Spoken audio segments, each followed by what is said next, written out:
Okay. Yes, there is no intro this time because we're having difficulties with YouTube. But welcome to a Talk on the Mood episode 155.5. I'm your host, Buddy Bear. As always, I am not with Travis, but we do have a fun, jam-packed episode with. You know what? I'll just bring them on right now. We've got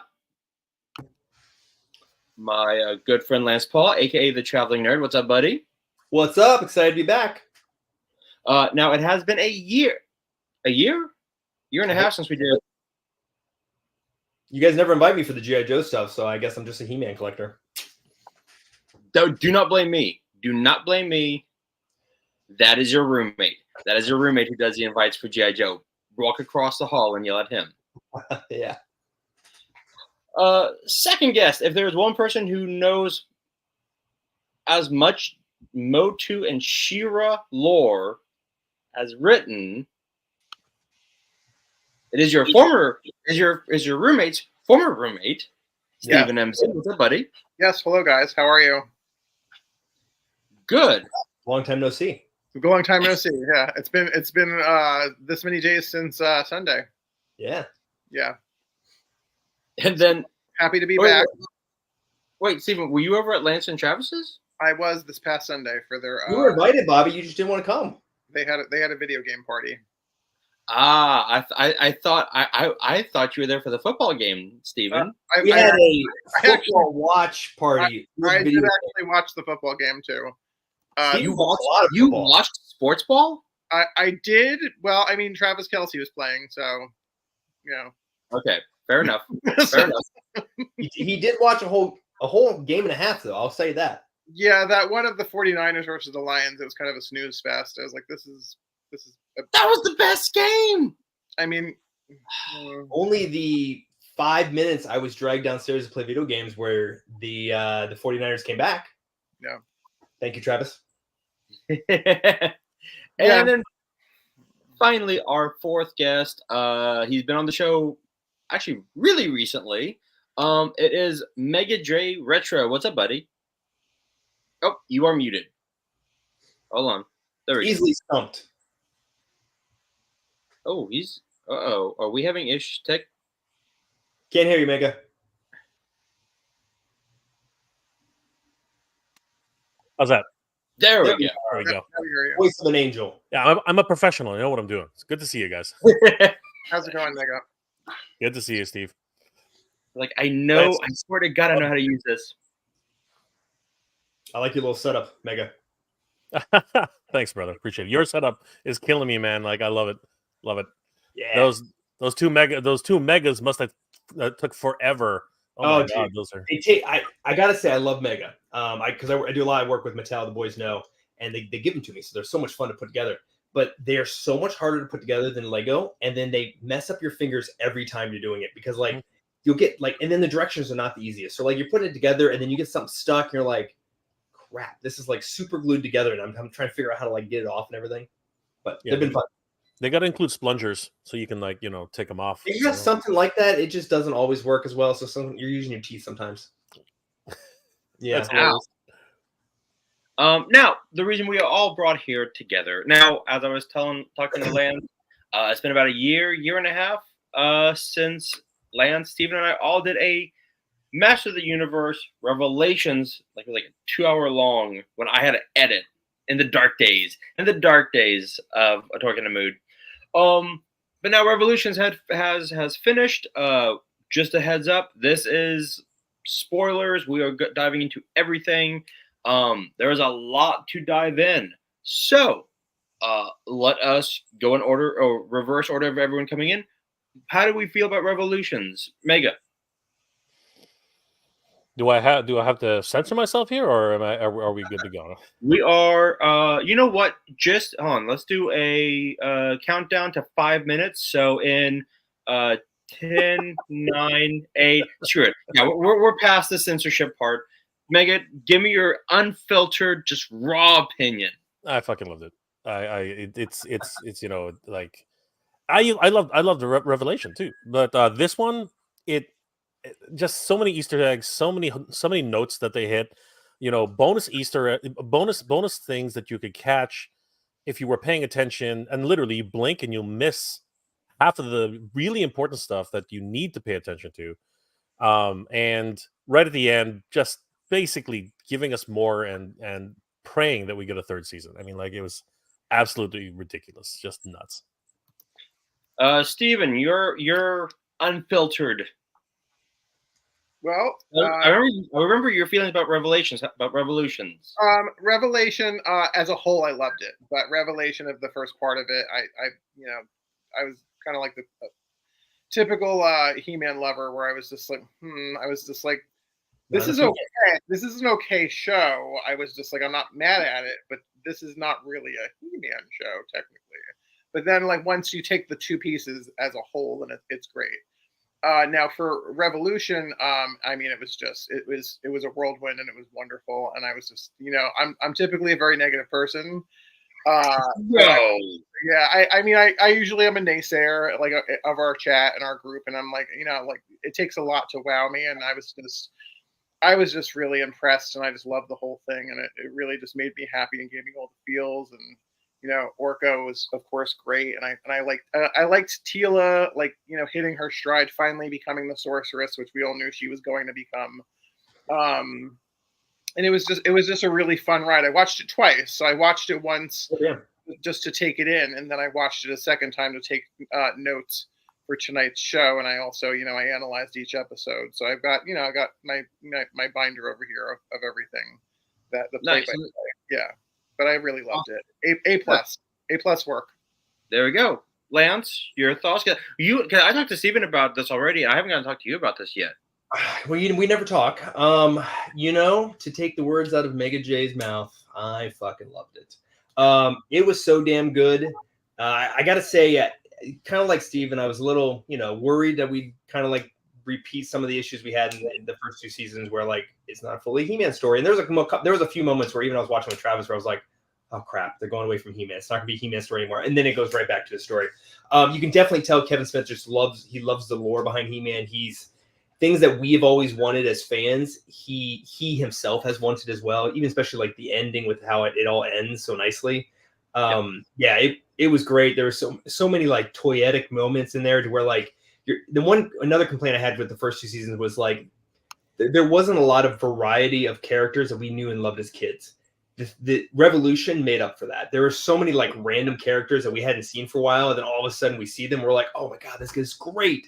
I have nothing but positive things to say. I really, really enjoyed it, and I'm excited to see where it goes for next season.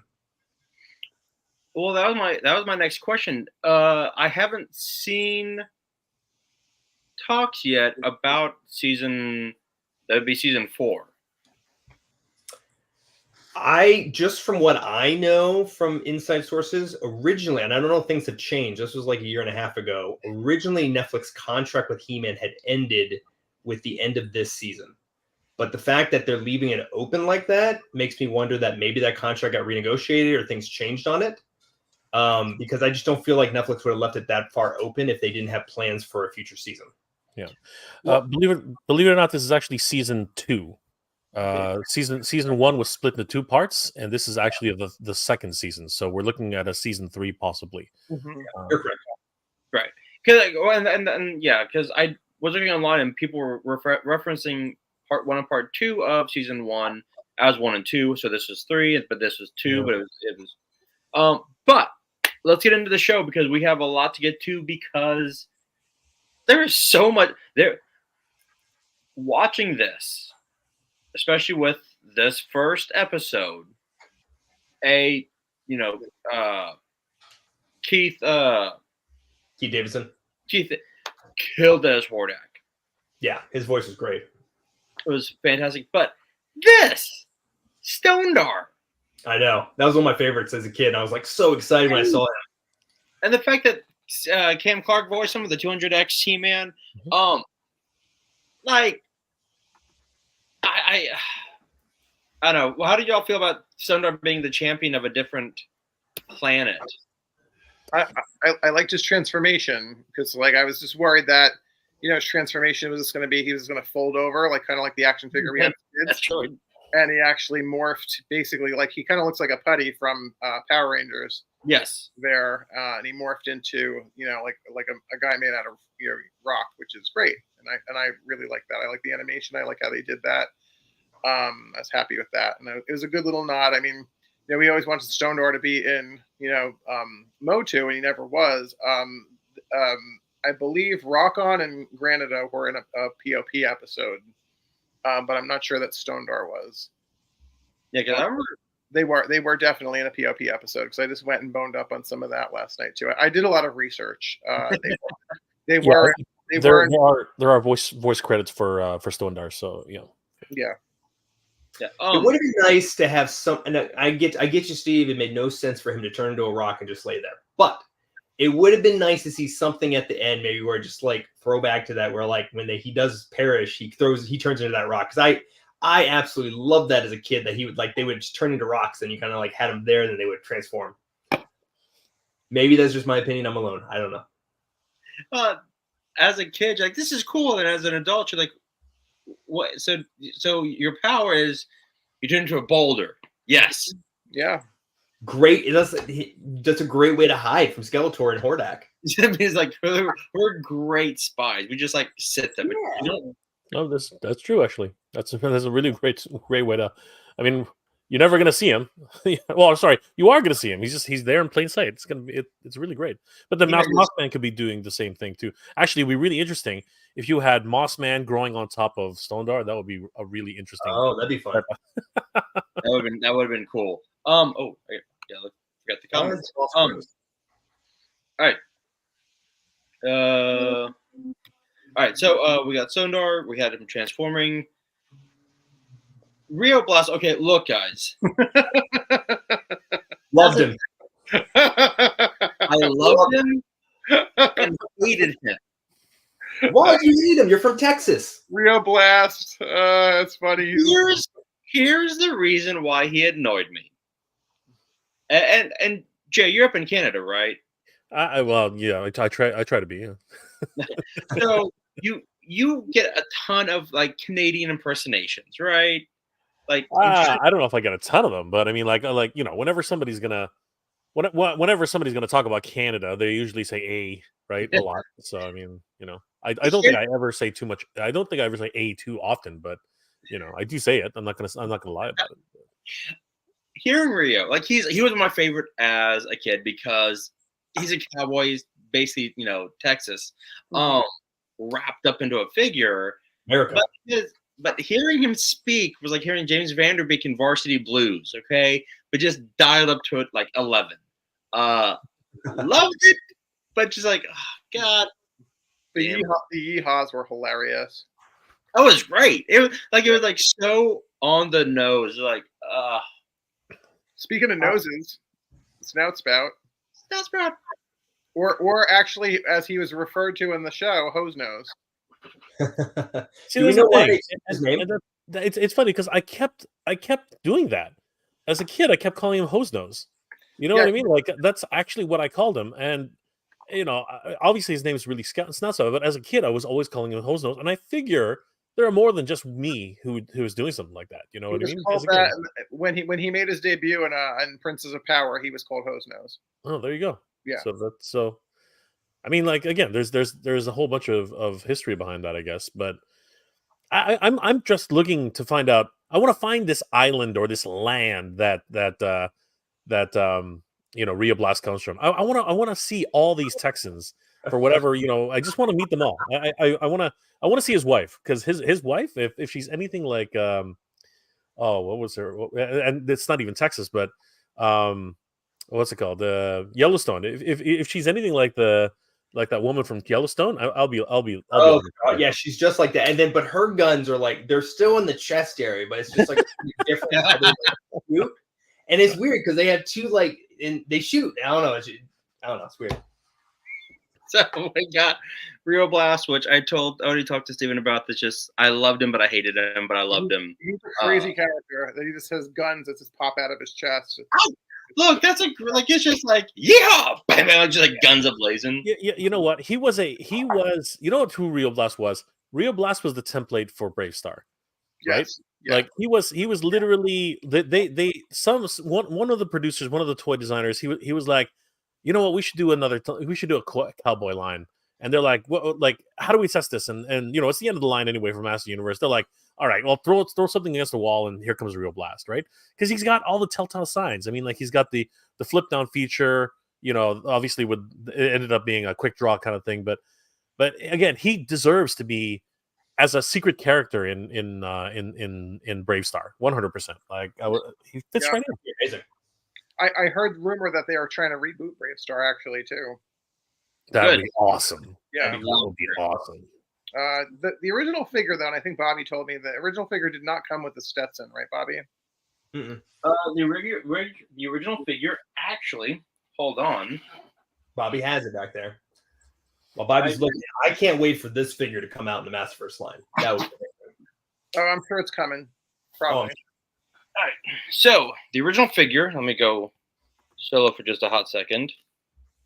Actually, did come with Stetson. No, I'm not talking about Brave Star. I meant Rio Blast. I know that. Oh. I know Brave Star came with the Stetson. Rio Blast did not have a hat. No, he did not have a hat. Okay. All right. I don't think any of his figures have ever had a hat. This is actually Wild Bill and Metalhead had a baby. That is very true. Yes, that is Rio Blast.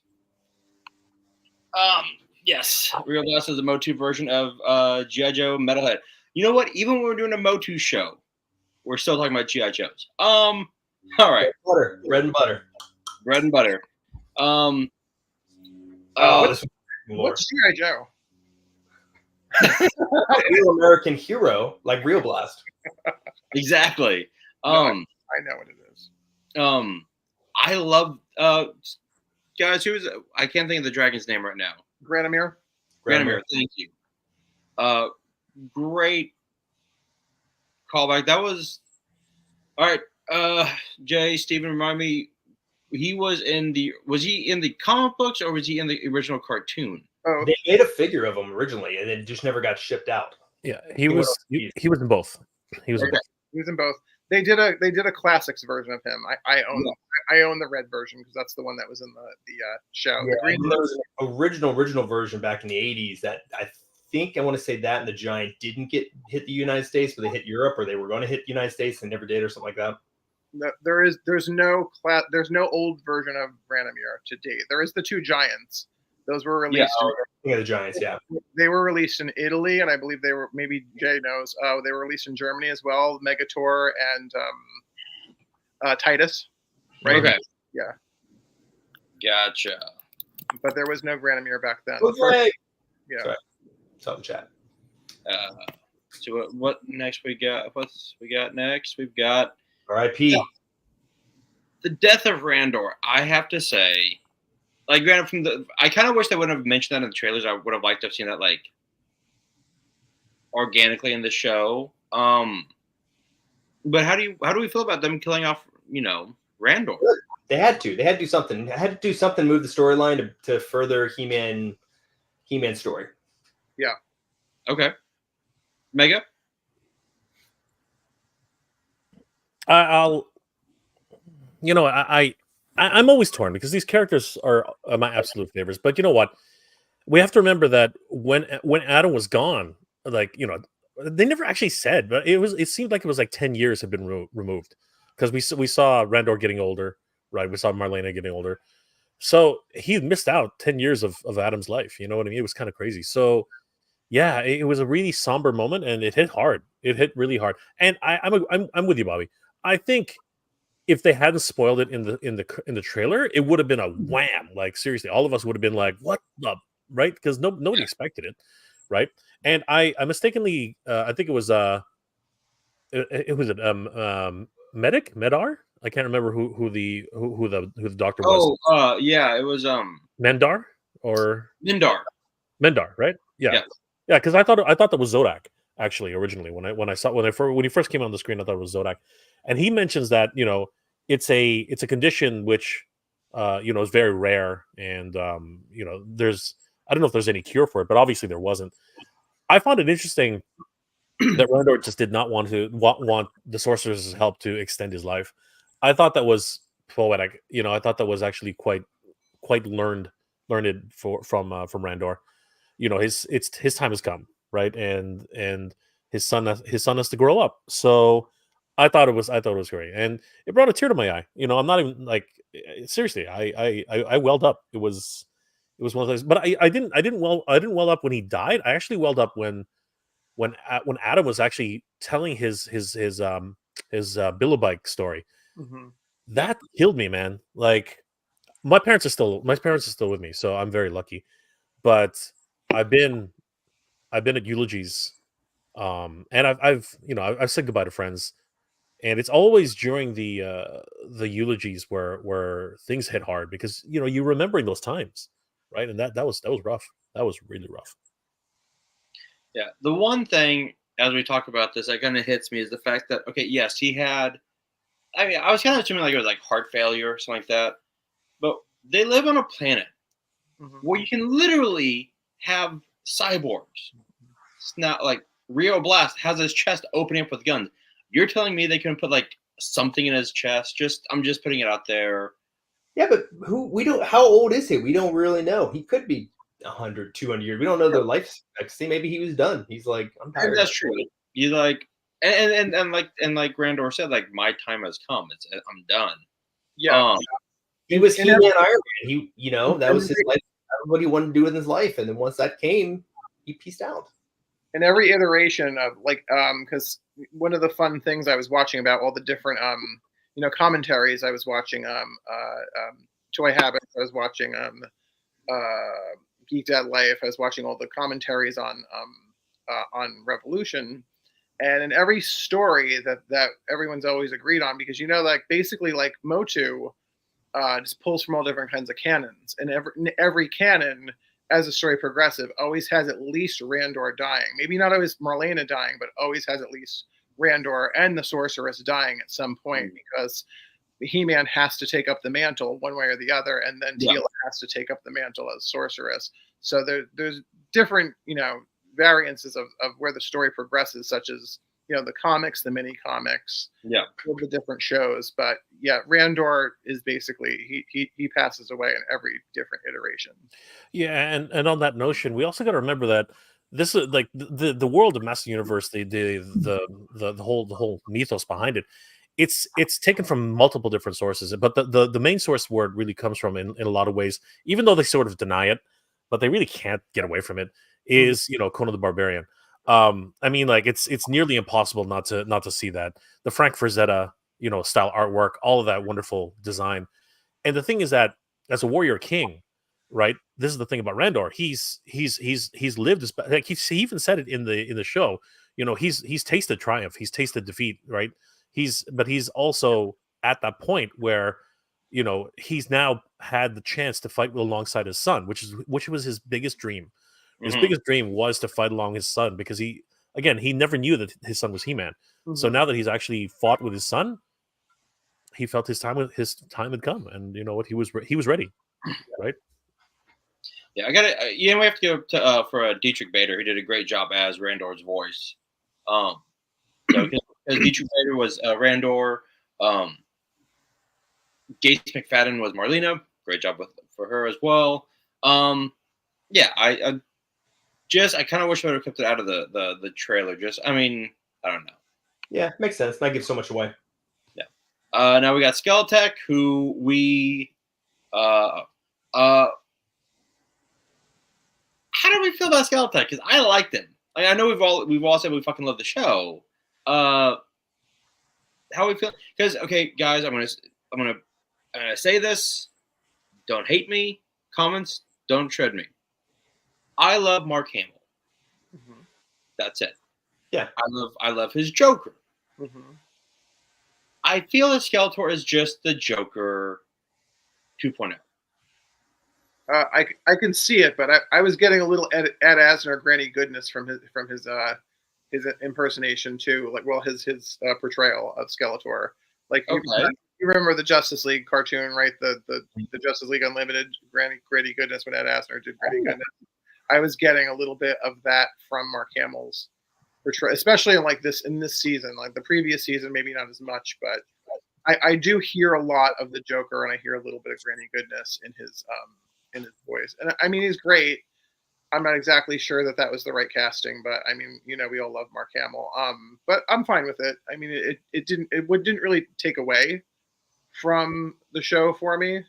But I know what you're saying. Like you're just hearing, like if you close your eyes, you're just hearing the Joker. Yeah. Jay, Lance. I mean, I liked. I mean, Mark Hamill. He does a great job. Obviously, I can see what you're saying. You're hearing the Joker and stuff. I think the one thing that really took me out of it a little bit was though when he reverts back to his blue human form as Caldor. That was weird. I mean, I love Shatner's voice having him there, but it was weird that like they're the same person, but they have two different voices. I don't know. Like it would have been nice to have something similar-ish, but like you could hear where the Skeletor voice came from. If that makes sense. Like maybe like kind of like how Kevin Conroy did Batman Bruce Wayne. Yes, that would have been different. Because I mean, the voice Skeletor's voice would have had to come from that form. So it's like I would have liked it a little bit more because it was a little bit. It took me out of it a little bit every time I would hear Shatner, even though Shatner did amazing and Shatner's always amazing. Yeah. Right. Jay.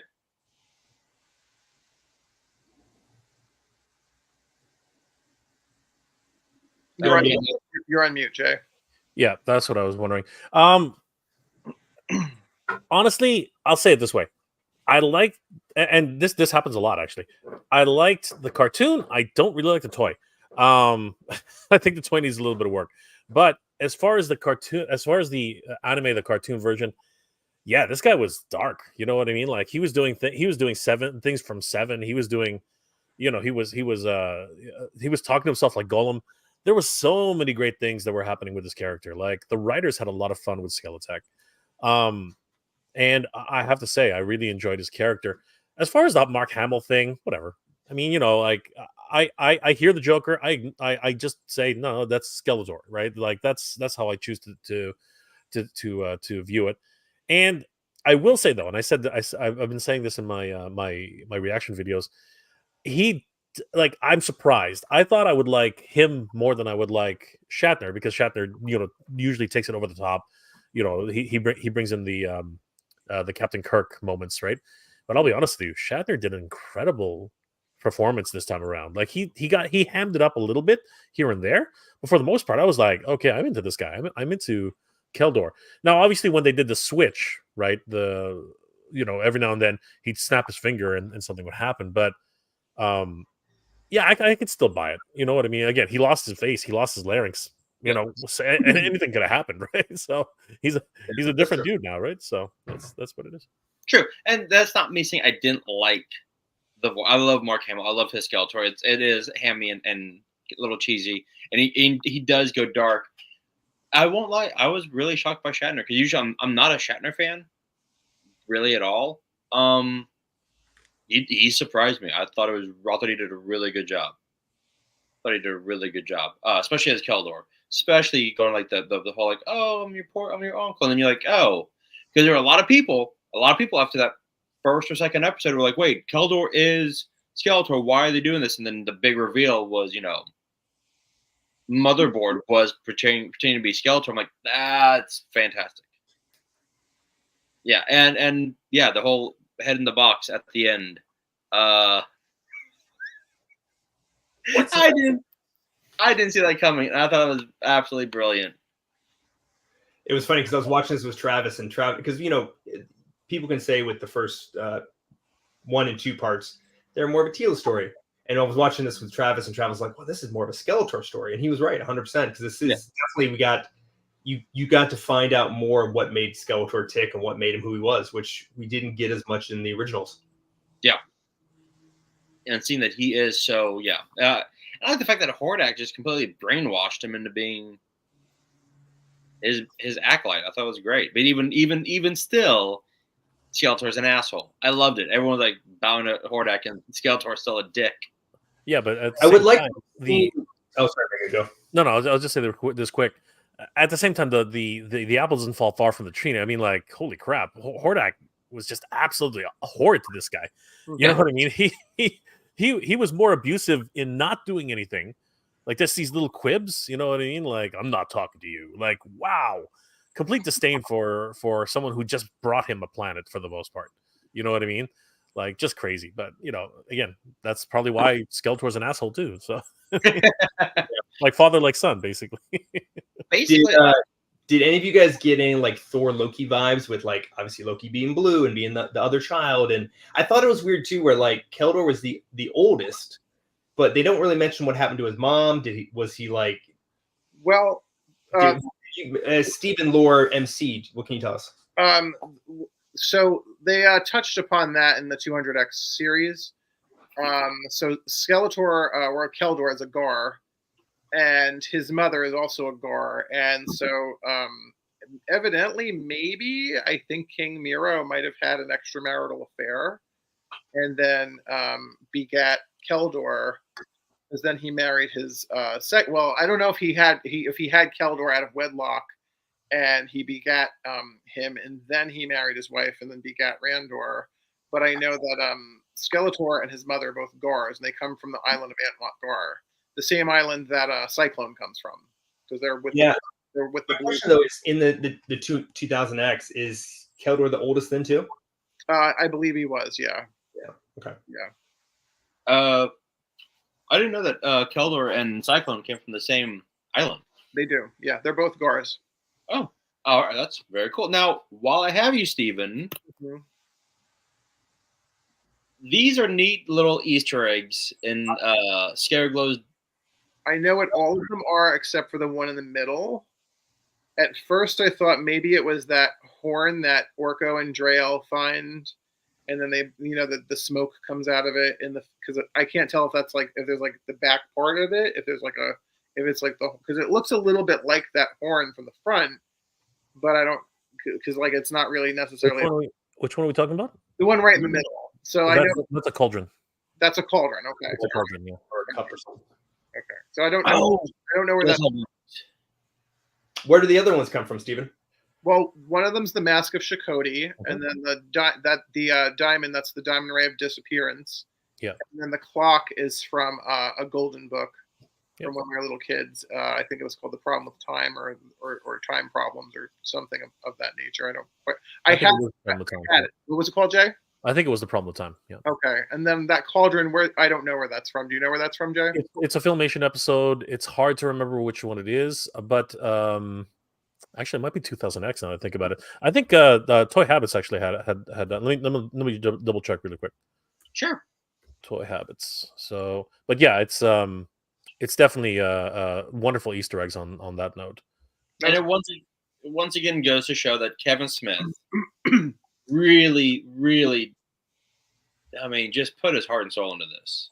He went in deep, but he had Ted Biaselli, who's the executive producer, in his ear the whole time, and just shout out to Ted because I know him and I know his passion for this property, and I think he's very thorough, and I think probably he came to Kevin with a lot of different ideas and was like, hey, maybe we'll put this in because like I would say he's probably like a czar of Motu and POP.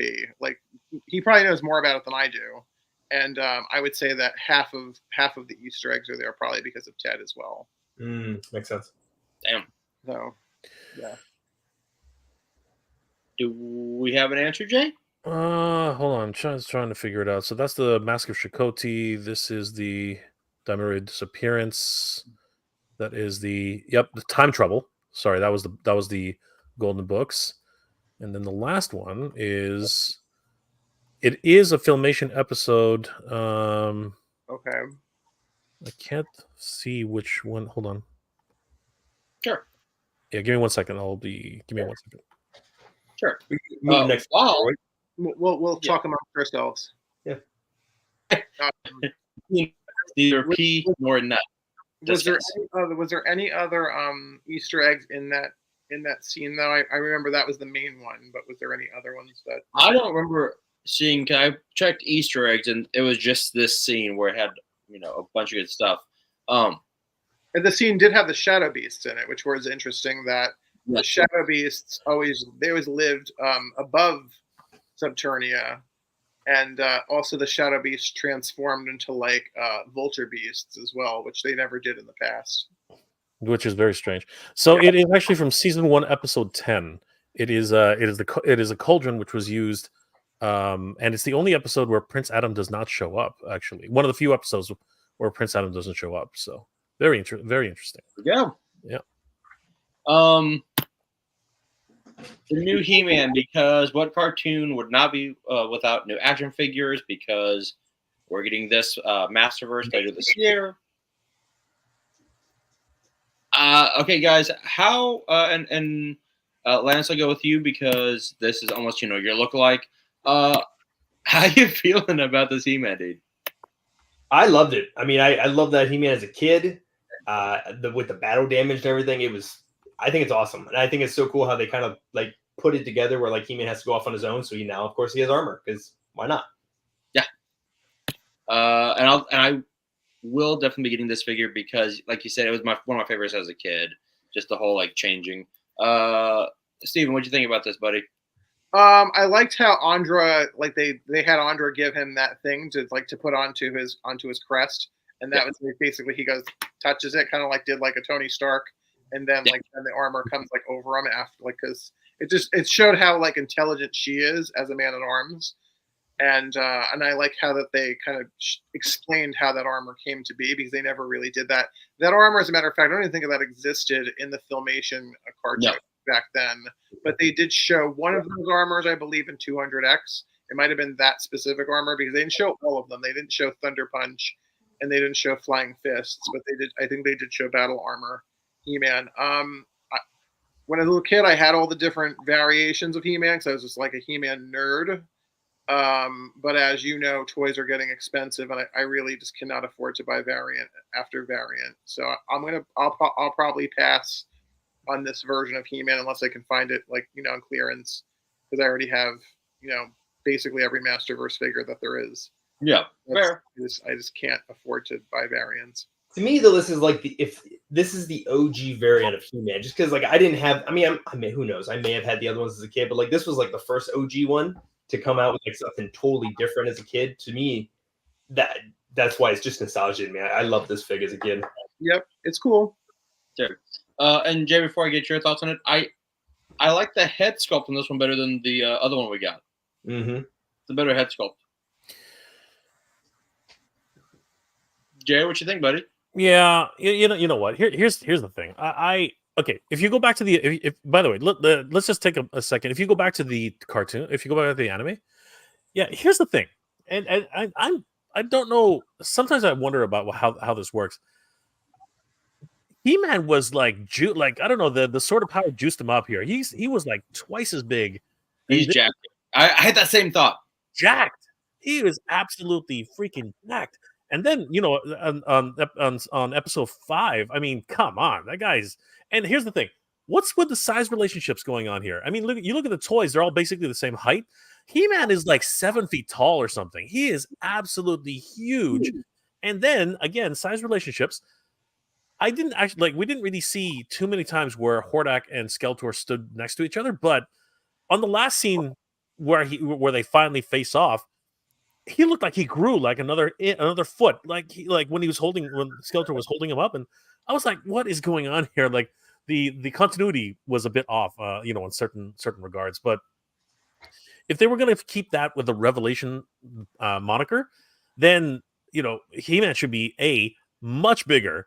Because I personally think, and this is just me, that the 40th anniversary, he's over there, the 40th anniversary Buck is the best Buck, in my opinion. I mean, he's got the bigger chest, he's got the bigger arms, like he's actually physically bigger, right? You compare him to the one that they're still using for they're still using it for all the basic Bucks for Masterverse. He's smaller, he's way smaller, and the battle armor bulks him up a bit if you go back to the shot, but you see his arms are actually kind of, they seem like they don't really belong as much. I don't know. That's just me. Am I going to grab this guy? Heck yeah. He's battle armor freaking He-Man. Like, he was one of my absolute favorite He-Mans of all time. Like, I gotta have him. right? Do I think his headless sculpt is better? Heck yeah. Compared to the first one that ever came out, he's got a way better head sculpt. Is it animation accurate? No. I don't know what the heck. I don't know what's going on with the sculptors. They're doing something. It's like He-Man's face is tough. He-Man's face is tough. Like, it's hard to get right. It is. Which is why when Mondo did their He-Man, I was over the moon. Like, if I'll just grab him. I'll just grab him. It's hard to I agree. David Hernandez, 8-inch figure of He-Man would be amazing. Like, truly true to size. You go with it. When we were at PowerCon that one year, Bobby, Travis and I paid that. I forgot that sculptor's name because he's amazing. He's based out of Mexico. Yes. But he did an amazing sculpt of He-Man from Masterverse. Yep. Yeah. See, his chest is way bigger, right? His arm, his arms are bigger as well. Like, again, this is He-Man. This is my He-Man right here. Like, in terms of like what he is. I wish I had another. Unfortunately, they're all downstairs. I wish I actually had another He-Man to put this beside. But yeah, this is the figure that they should have given us. And you know what? Where is so this guy got released in a 40th package. Where the hell's Skeletor? How come, like, as much as I appreciate the fact that I got both of these guys, as just like Steven did, the reality is everybody's missing their Skeletor. You know what I mean? Like, this guy came out in a 40th packaging. Freaking Skeletor never actually came out. That's a travesty. I wonder if that's because of the posable jaw. Because I know when I was working with Mattel at that time, they had told me like that was a big deal to have this jaw that moved and everything for their articulation on that figure. But it cost more or something. Okay, but that doesn't make any sense. The tooling's already finished. Everything's done. You know what I mean? Like, the money's been spent. Freaking release the guy. I mean, everybody has been dying for that one, and that one will sell. Everybody, you know what? Skeletor is more popular than He-Man. I mean, like, that's arguable, but everybody loves the bad guy, especially when you're older. When you're older, you like bad guys. When you're younger, you like good guys. You agree with the bad guys when you're older. You're like, fuck this. Let's tear it all down. Exactly. Which that Skeletor would need to come with the cocaine ring. Just saying. All right, moving on.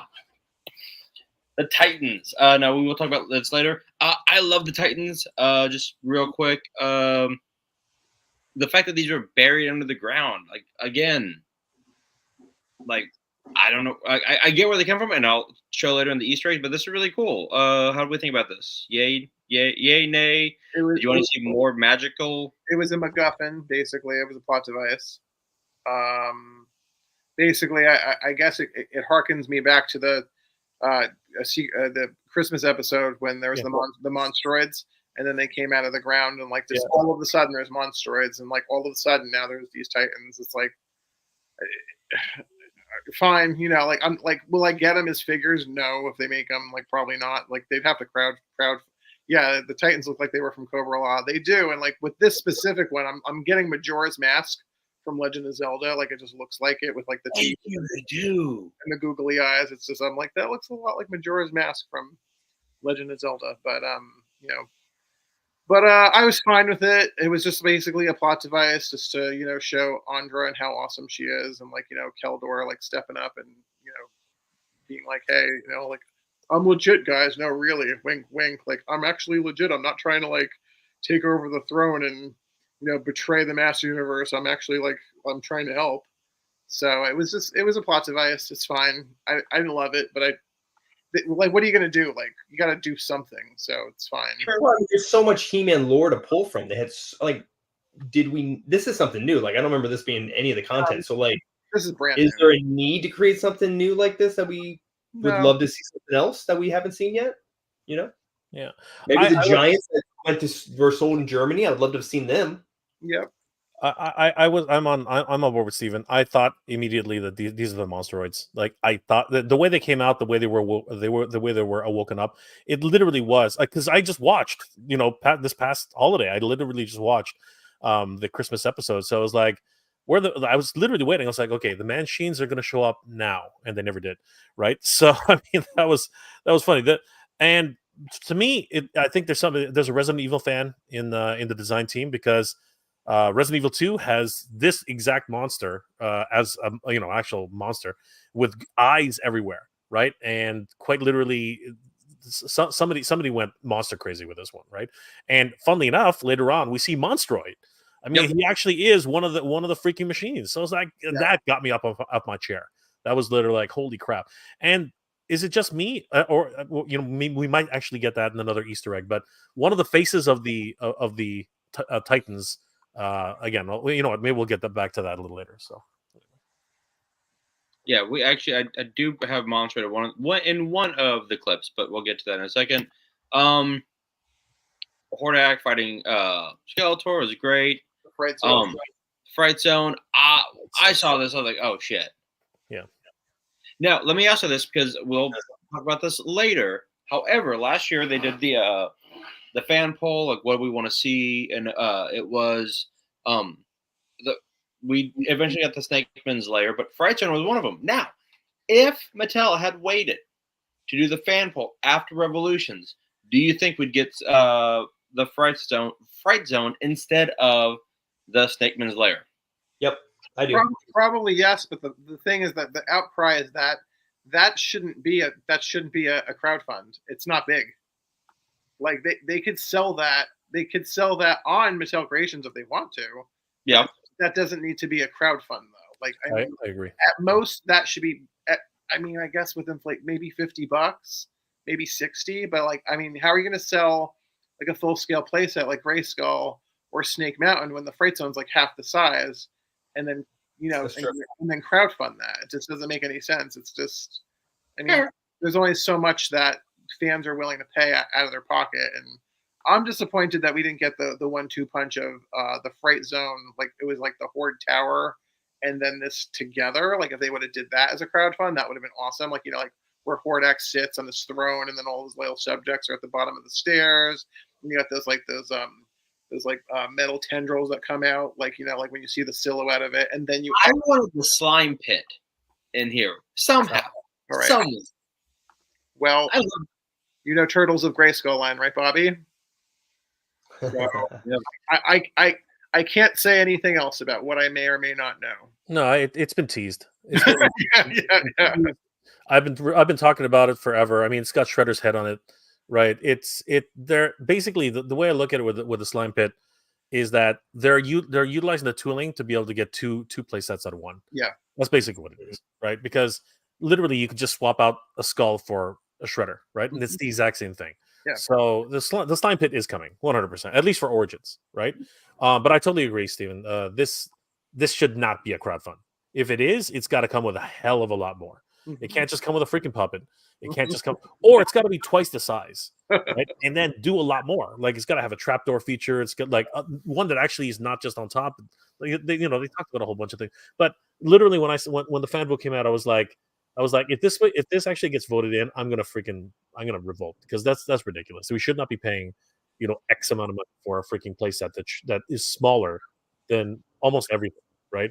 And there are a lot of people who are just saying that, and a lot of people are saying that the snake lair was already planned from the beginning, and there's a lot of conspiracies going around right now. I believe that that's probably true.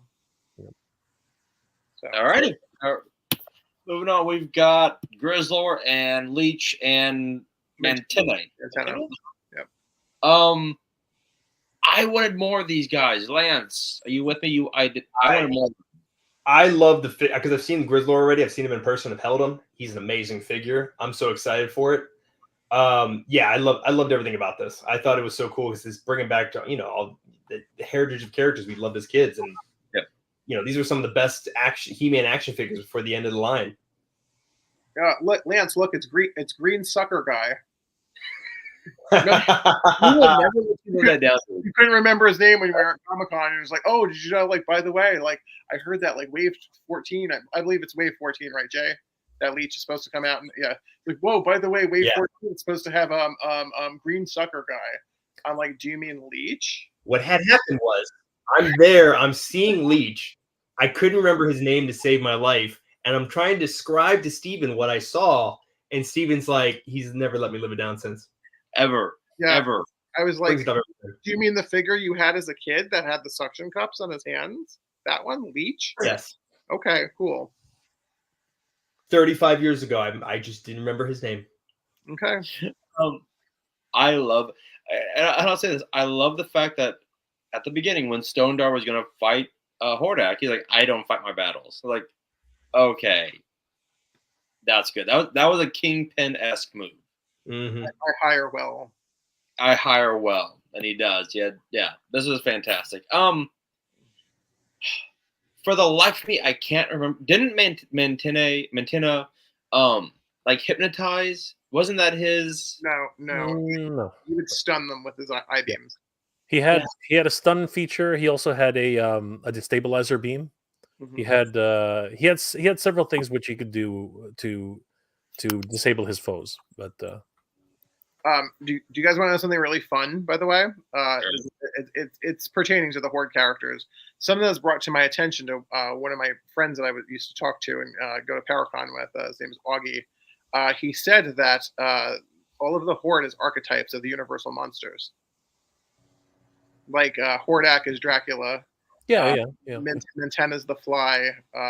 Grizzlor is the Wolfman. Leech is Creature from the Black Lagoon. Shadow Weaver is the Witch. Catra is Cat People. And then they actually had a Horde mummy that was conceptualized, and they released them in classics, but they're all supposed to be archetypes. And I guess Modulok would be Frankenstein's monster. Interesting. Yeah, it's actually really cool. Yeah. Even with the lore. That makes a lot of sense too. It does. All right, now moving on to. God damn it! Why didn't this work? There we go. I loved watching Keldor's face melt. That's like Same. cool. I know. In the 200X, it was his ass that he threw at Randor. Randor hits it back and melts his face off. The fact that this was chaos and he couldn't contain it was a great piece of story. Mm-hmm. Yeah, Havoc energy is unstable. So yeah, the thing. He probably wasn't even ready.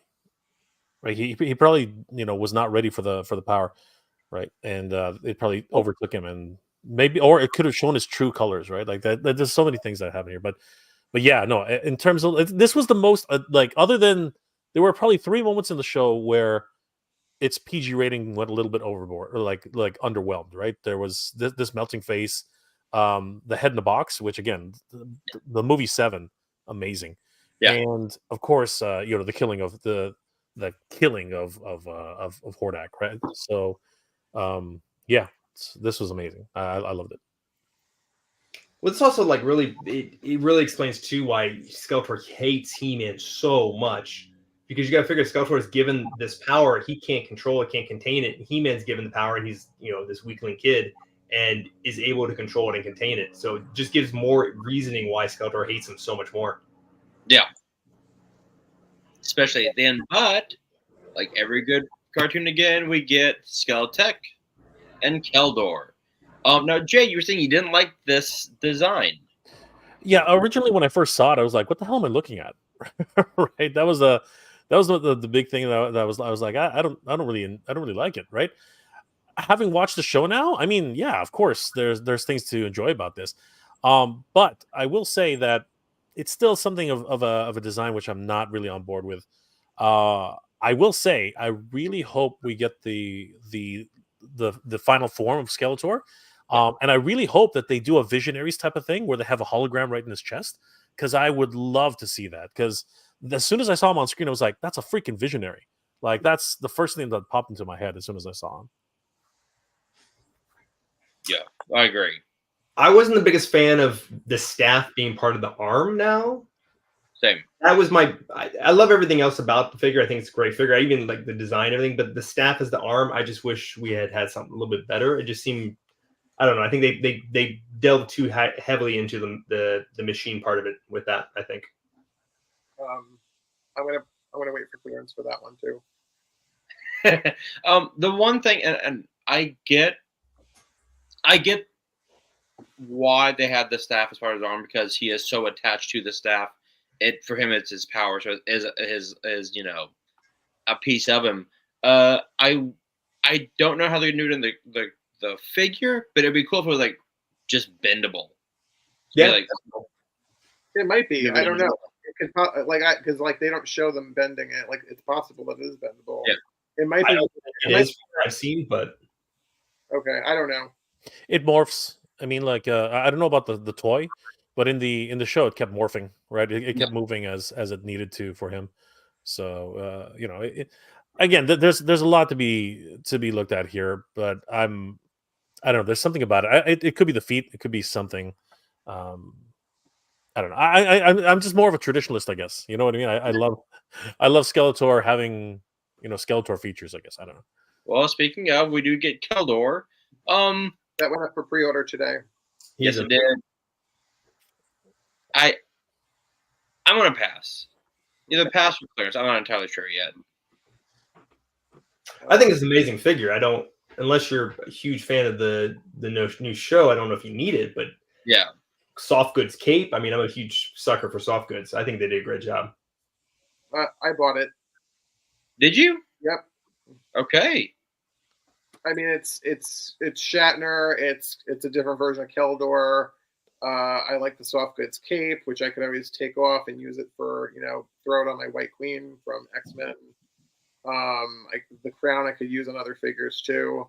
So like you got to think to yourself, you got to look at the big picture. Like there's parts from that you can take and put it on other toys. Mm-hmm. And like some of them are removable, some of them are not. Like the cape and the crown obviously are removable, but nothing else is. And I don't know if he comes with any weapons, or maybe he comes with a sword. No, he comes with nothing. They're giving us less for more money. That's just the way the toys are going ridiculous right now. Yeah. I love the fleece. Just like King Grayskull, I love the fleece on top of the cape. Again, he's so regal, so ridiculous. And again, the way Shatner portrayed him, I'm going for it. You know what I mean? Like he looks great. Would I want the hooded Keldor? I think he was actually more endearing, 100%. Obviously, when you become a king, you kind of turn into a dick. But I can get on board with this one. I like this figure.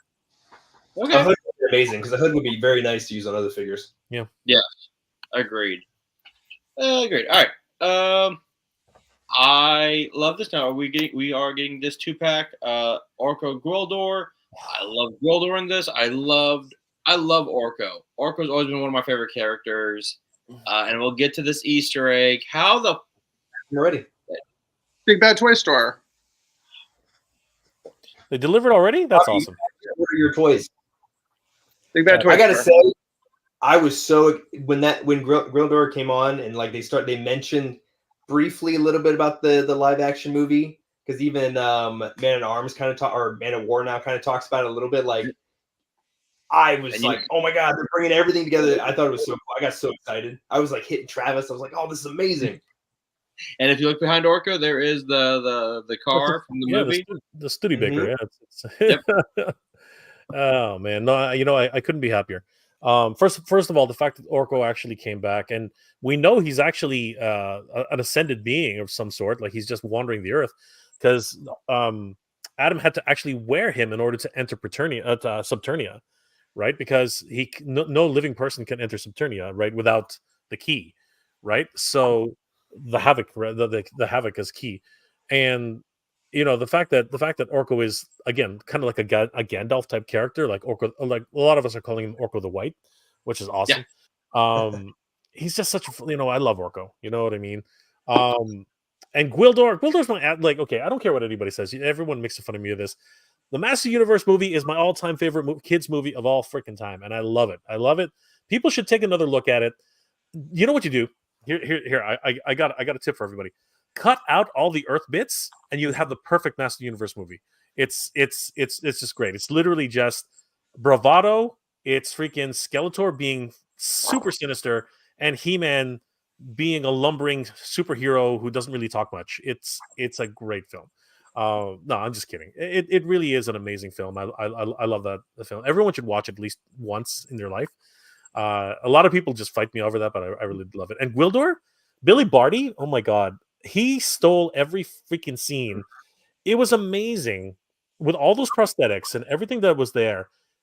His performance was absolutely incredible. Like you could believe, especially when he's speaking to Kevin about the fact that that there's only one of anybody, right? I remember as a kid just sitting there, I'm like, that means something, or you know what I mean? And yeah, he just brought such life into the character. And honestly, I have to say, Ted Biaselli did an incredible job. I have to be freaking. I mean, I remember I heard a glimpse of, I heard a preview of it on Motu, on Dad at Arms stream, and I was like, oh, if anybody should play Gwildor, it should be him, right?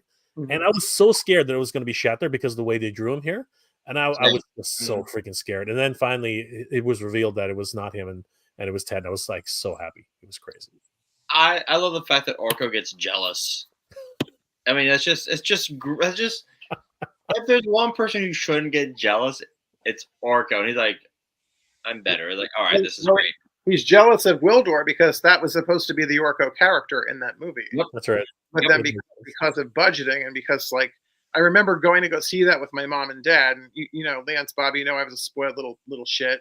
Oh, yeah, we still are. Yeah. So I was a spoiled little shit. And so I go there. I'm sitting in the theater with my mom. And I'm all excited because, I didn't really play a lot of trailers like they do now. And I'm sitting there and I'm waiting for Orko to come on screen.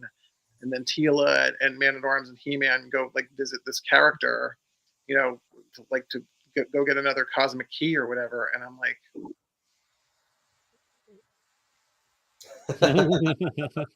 who is that? And my mom's just like, Steven, they can't do Orko because of like, it's not going to look good, honey, on the screen. It's going to look weird. Like they're not. I was like, they can make Superman fly. Christopher Reeves can fly. Why can't they make Orko fly? And my mom's like, I really don't think they're going to put that in their budget for a He-Man.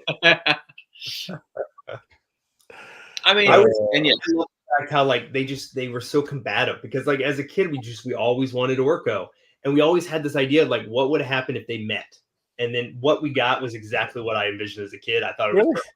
It was a lot of fun. Yeah. I love the short jokes. All the short jokes were like they were literally calling each other short.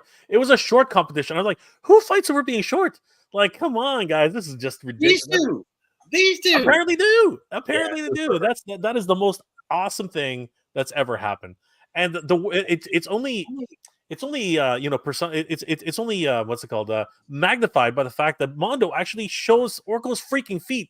Like, what the hell? Like, that's so awesome. I was like, oh my god, when I saw that, I lost my mind. I was absolutely on the floor. I thought these were great. I loved it. Now, the one thing I did love was the fact that, and we're getting close to the end of the designs for the episode, the new Power Sword. Mm-hmm. I kind of thought, and that's just me, I thought when they're like, okay, we're going to design a new sword, I thought it would be more like the 200X sword. Mm-hmm. But it is. This is 2000X. It's not exactly like it. No, but I think it's a better design. I hated this 2000X sword. I know a lot of people are always like, oh, the Filmation sword is so small, it's so wimpy. He-Man needs a bigger sword. No, He-Man does not need a bigger sword.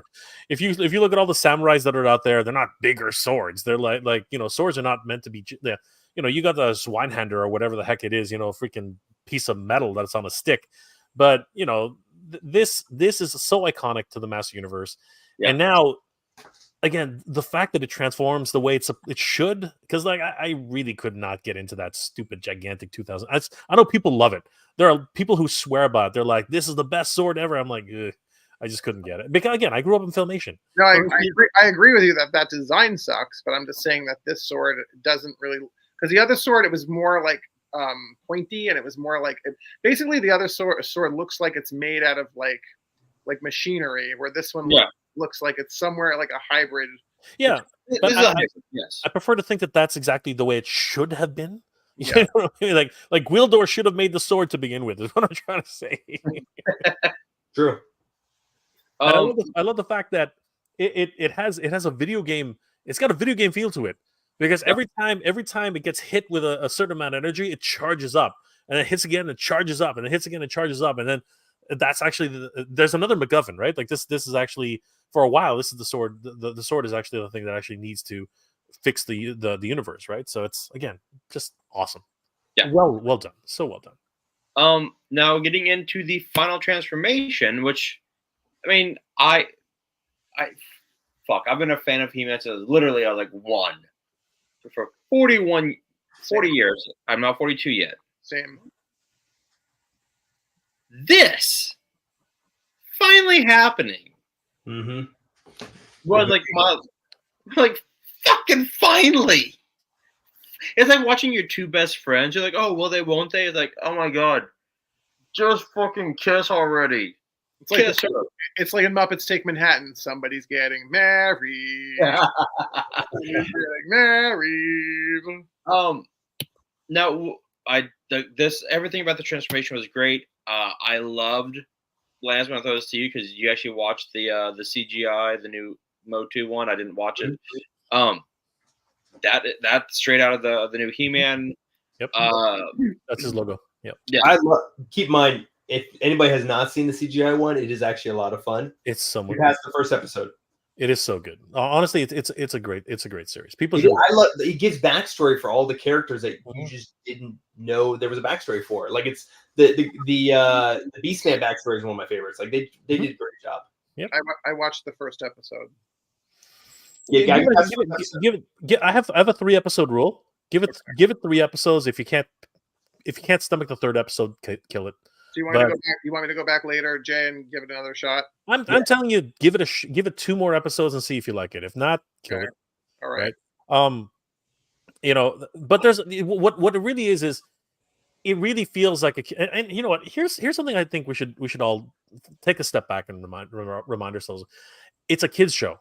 And honestly, I like that. I like the fact that it's a kids show. It's got kids' sensibilities built in. It's written for kids. And I love that. I love the fact that it's written for kids. And that's actually why I enjoyed watching it. But you have to put yourself in the mindset of a kid. Okay. So, Steven, try that. try.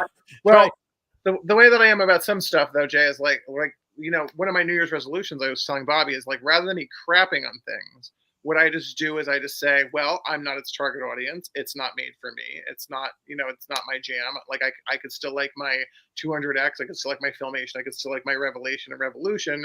I don't like, not everything has to be my jam. Like, for example, like New Adventures. Oh, yeah. I mean, I can't. I can't sit through it. So I did watch the first episode of the CGI at actually Lance's behest because I saw the previews for it. I'm like, I'm really gonna hate this. So I sat through the first episode and I'm like, no. So, all right, so I'll try the second and third episode. We'll see what happens with it. I know that I don't like the animation like at all. I know that. Yeah, it's for kids. I mean, that didn't bother me as much, but the story, like what they do with like Keldor and just the Skeletor's minions, it's just the storyline's so cool. Okay, they did a really cool job, like just building a story around what they did. You gotta, again, you do have to sort of just take it as the idea that it's for kids. Once you get past that, the backstories are interesting. Like for instance, I really like the Tiger Clan. I really like the Tiger Clan. Yeah, I thought that was a really good thing, and the fact that you'll figure it out. Give it another shot. Okay. See what happens. All right. When they did this transformation, the only thing I could think of was Sailor Moon. No, I love Sailor Moon. I love Sailor Moon. Not a knock. But Tila's portion was literally Sailor Moon. She's literally transforming the way her hands go down and the jewel in her chest explodes. It's literally like the 4th season of Sailor Moon. It's ridiculous. So 100%. And you know what? This show did not shy away. Okay, so one thing about this show is typical of Kevin Smith, though. The show did not shy away from actually hitting its critics right in the face because they talked about the bait and switch right in the show. Right? They literally Evelyn said that Tila's a bait and switch, like right to her face. Right? Yeah. That was literally right there. Right? Everyone talks about, like, a lot of people say, oh, He-Man's transformation into Sailor Moon. This literally was a Sailor Moon transformation. And it's interesting because every other time he transformed in this show, they never showed the transformation like they did in the first season. It's literally just a shower of light and he's off. You know what I mean? So this was actually the only time you actually saw him transform. Very, very, again, just hitting it right in their critics, and that just kept happening. Now there are, let's see here, two little issues I had with the not this transformation, but just the transformation of He-Man and Prince Adam in general in this Revelations. The rest of the music in the show, I liked it, but for some reason, like the music during the transformation, it never got me. Like the Filmation transformation, right? I wish just once, like they did a transformation akin to the old Filmation, like the sparks flying off, Castle Grayskull behind him. I mean, they did it in the '87, movie. That's my one little like. I wish that had happened, but that's me. I wish that would have happened. It's just that's just me. But I did love at the end of this, after the transformation, when He-Man turns to Cringer, and Cringer's like, "You could have hugged me into a transformation this entire time." So I laughed so hard at that because poor Cringer keeps getting like shot with lightning. That was great. Yeah, and it's kind of funny because now that you mentioned it, I started thinking about it as much as I could. I was like, you know what? Actually, he's right, because I kind of sort of mistaken Swiftwind's first transformation as being that. Like I think my brain kind of switched it, because the first time She-Ra hops on Swiftwind, her magic bleeds into Swiftwind and actually transforms him transforms Spirit into Swiftwind. Yeah. Right. And for whatever reason, I actually had I guess, rose-colored glasses, things over time. I guess I had actually thought that in one of the episodes, He-Man jumped on top of Cringer, which of course would never fucking happen. So he automatically transformed, but no, the thunder. I now remember the thunderbolt actually follows Cringer like a homing missile. Actually, that's what actually happened. So yeah, boom, boom. I just when he said that, I just like cracked up laughing, like, oh, that is. And you have to give up to Stephen Root. Stephen Root did an amazing job as Cringer and Battle Cat. Yeah. We could also chalk it up to Jay also that Swiftwind's not really like a little pansy the way that Cringer is. Like Swiftwind's just like, all right, Clyde, lay it on me. He's always ready for that lightning bolt, whereas like Cringer runs away from it. Yeah. Yes. Spirit is a very loyal companion, and obviously doesn't worry about charging into fire, right? But I really did like, I like the Cringer dynamic. I've always enjoyed it. There's something about being, having inner strength, and I really enjoyed that about Cringer. You know what I mean? And it's really interesting now. For the first time in all of our lives, we got to see Adam mounting Cringer and going into battle. I thought that was amazing. I was like, holy crap, Cringer's grown up, because again, he's no longer.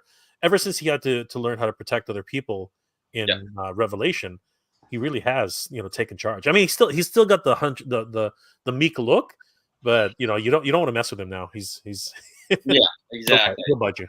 He will bite you. Speaking of new Teela, we do get Sorceress Teela from Masterverse. I will be getting this. I wish she was green.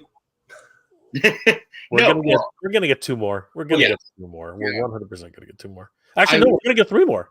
We're gonna get three more freaking Teelas, man. Holy crap! I have that Teal. I don't know where she is, but I got her at the Mattel store. You have this one already? Yeah, I have her already.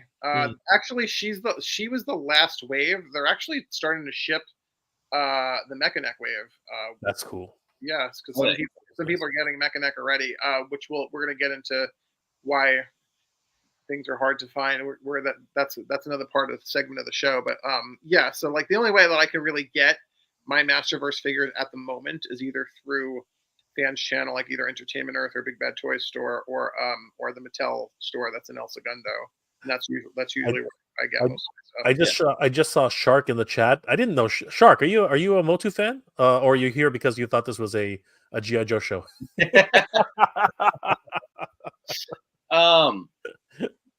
I wish this Teela or the Sorceress Teela came with the two other staffs.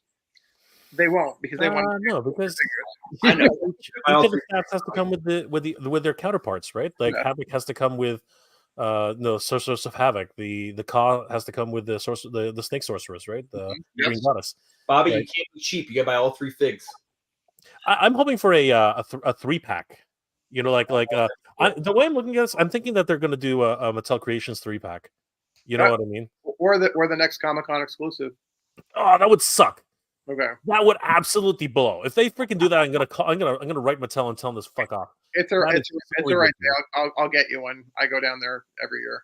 Oh, so pissed off. Shipping to Canada is gonna be a little expensive though. We got I got a US address, brother. If you do that for me, I'll be on my knees. Okay. 100%. I I don't swallow. I don't swallow. Okay, just so you know. Okay. I don't swallow. It'll be on. What? I have to give up. I love the evil Lynn or Lynn at the end of this when she's like, "Am I the only one that's gonna say it?" And she starts singing the KIS. Oh my god, really? You love that? I was. I did. Here's why. Here's why I loved it because here's the final form of everyone. I love the giant like skull on He-Man there, like Viking-esque Thor, He-Man. Transformed head on Tila. Yeah, like the Medusa-esque hair. But for me, and Doom just said this. It's good, Lynn, but it's such a great character arc. Yeah, and she's still being a sarcastic ass. No, she's still a bitch. Yeah, she's making fun of them. She's like, "Oh my God, okay, fine." I don't want good Lynn. I want Evelyn. I want like good Lynn. Come on, guys. We can be more creative than that. There's got. I know Granimir's dying or whatever. Fine, but like we like come up with a clever name. Like So, I'm sure she'll have a different. Like hopefully when we get season 3, she will have a different name, especially with how the show ends. Yes. Well, she's going to become a Zodak. Yeah. That's exactly what she's going to become a cosmic enforcer, right? So like Zolin. Zolin. Yeah, Zolin would make sense. Zolithic. Yeah. There we go. And we will get this Tila action figure. This actually was really cool. I like the way that she looked. I like the blue. Mm-hmm. I like because obviously that headdress is the lion from the Eternia playset. Yes. Yeah. Which, by the way, Jay, did you get that Eternia playset? Yes. Yeah, me too. You have to think about it. No, I didn't have to think about it. It's I gotta. Yeah. I bought more play sets in the last 2 years than I care to admit. Yeah, right. Like, where the fuck am I gonna put that shit? That was a regretful or a what's it called what do they call it again buyer's remorse or buyer's remorse. Buyer's remorse. Yeah. But it's not. I mean, I've always wanted Eternia. I remember there was one. Okay, we have a store called Zeller's up here. There was one, and of all the places. Okay, so here's a fun story. It was always a legendary thing. I never knew exactly what Eternia was. Actually, no, that's not true. I never actually heard of Eternia. Because again, this is like it was like 2 years removed, almost 3 years removed after I stopped really actively collecting Motu, and then I'm walking into Zeller's. And I'm with my mom, and we're walking to the change rooms, and Eternia you would think is in the toy section, right? Or maybe by the help desk, because it returns or whatever. No, Eternia is perched on top of the freaking change rooms, right at the top, and I'm like, I'm staring at this thing. I'm like, I don't know what that is. It's freaking huge. I have no idea how much it cost, but I want it. You know what I mean? Like that was because it said Masters Universe. It says this freaking blue lion. I was like, what is that thing? And I was like, maybe I can convince my mom it's a piece of clothing. That's not going to happen because it was in the clothing sections. Like seriously, I was like, who put that up there?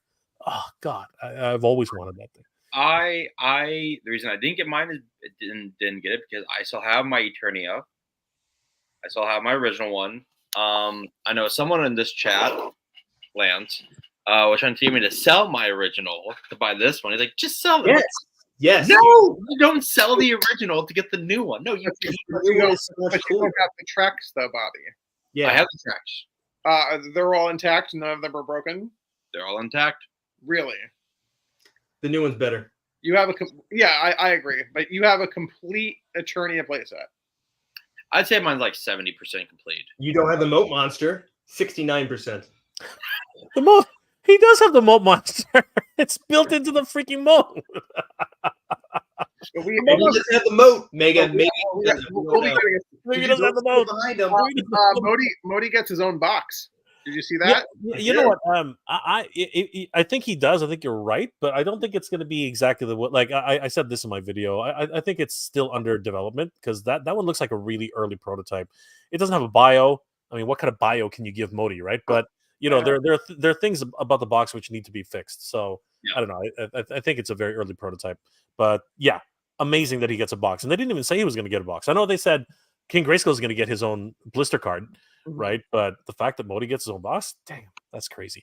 $200 immediately, like freaking eBay, bang, $200. You guys. Well, that's what I'm doing. I don't need it, so I got to pay it off. Well, that's halfway there then. Yeah. Well, I mean, I got the Thundercats Lair playset too, so I have to, I know. Steven, you're my Steven's my friend. I like Steven. I did not, but Jay, I did not buy that Ninja Turtles NECA thing.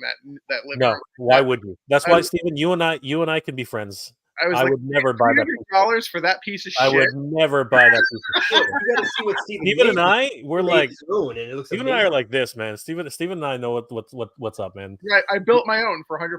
Yeah, freaking. So. I still got my pillows. I still got my couch over here. It's perfect. Like the couch works. It's fine. It's great.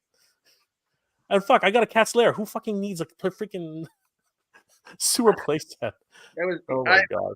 Well, they teased that they're going to be doing Donatello's workshop, and I said, like, people in my Ninja Turtles chat, I was like, well, if it's cheaper and they could figure out a way of like costing it out so it's not $300 plus, then maybe I'll buy it. But I mean, man, that's a hard sell. Like, I would buy the kitchen only because like I can't like doing the customization of all those like cabinets and like that table, and I was like, fuck it. I was like, a birthday present for myself. I'll treat myself to that. But the other parts of it though, like Splinter's dojo and like Donatello's lab, I'm like, I don't need that for $300. Yeah, but if you're really serious about it, Steven, NECA needs to calm the fuck down with that shit.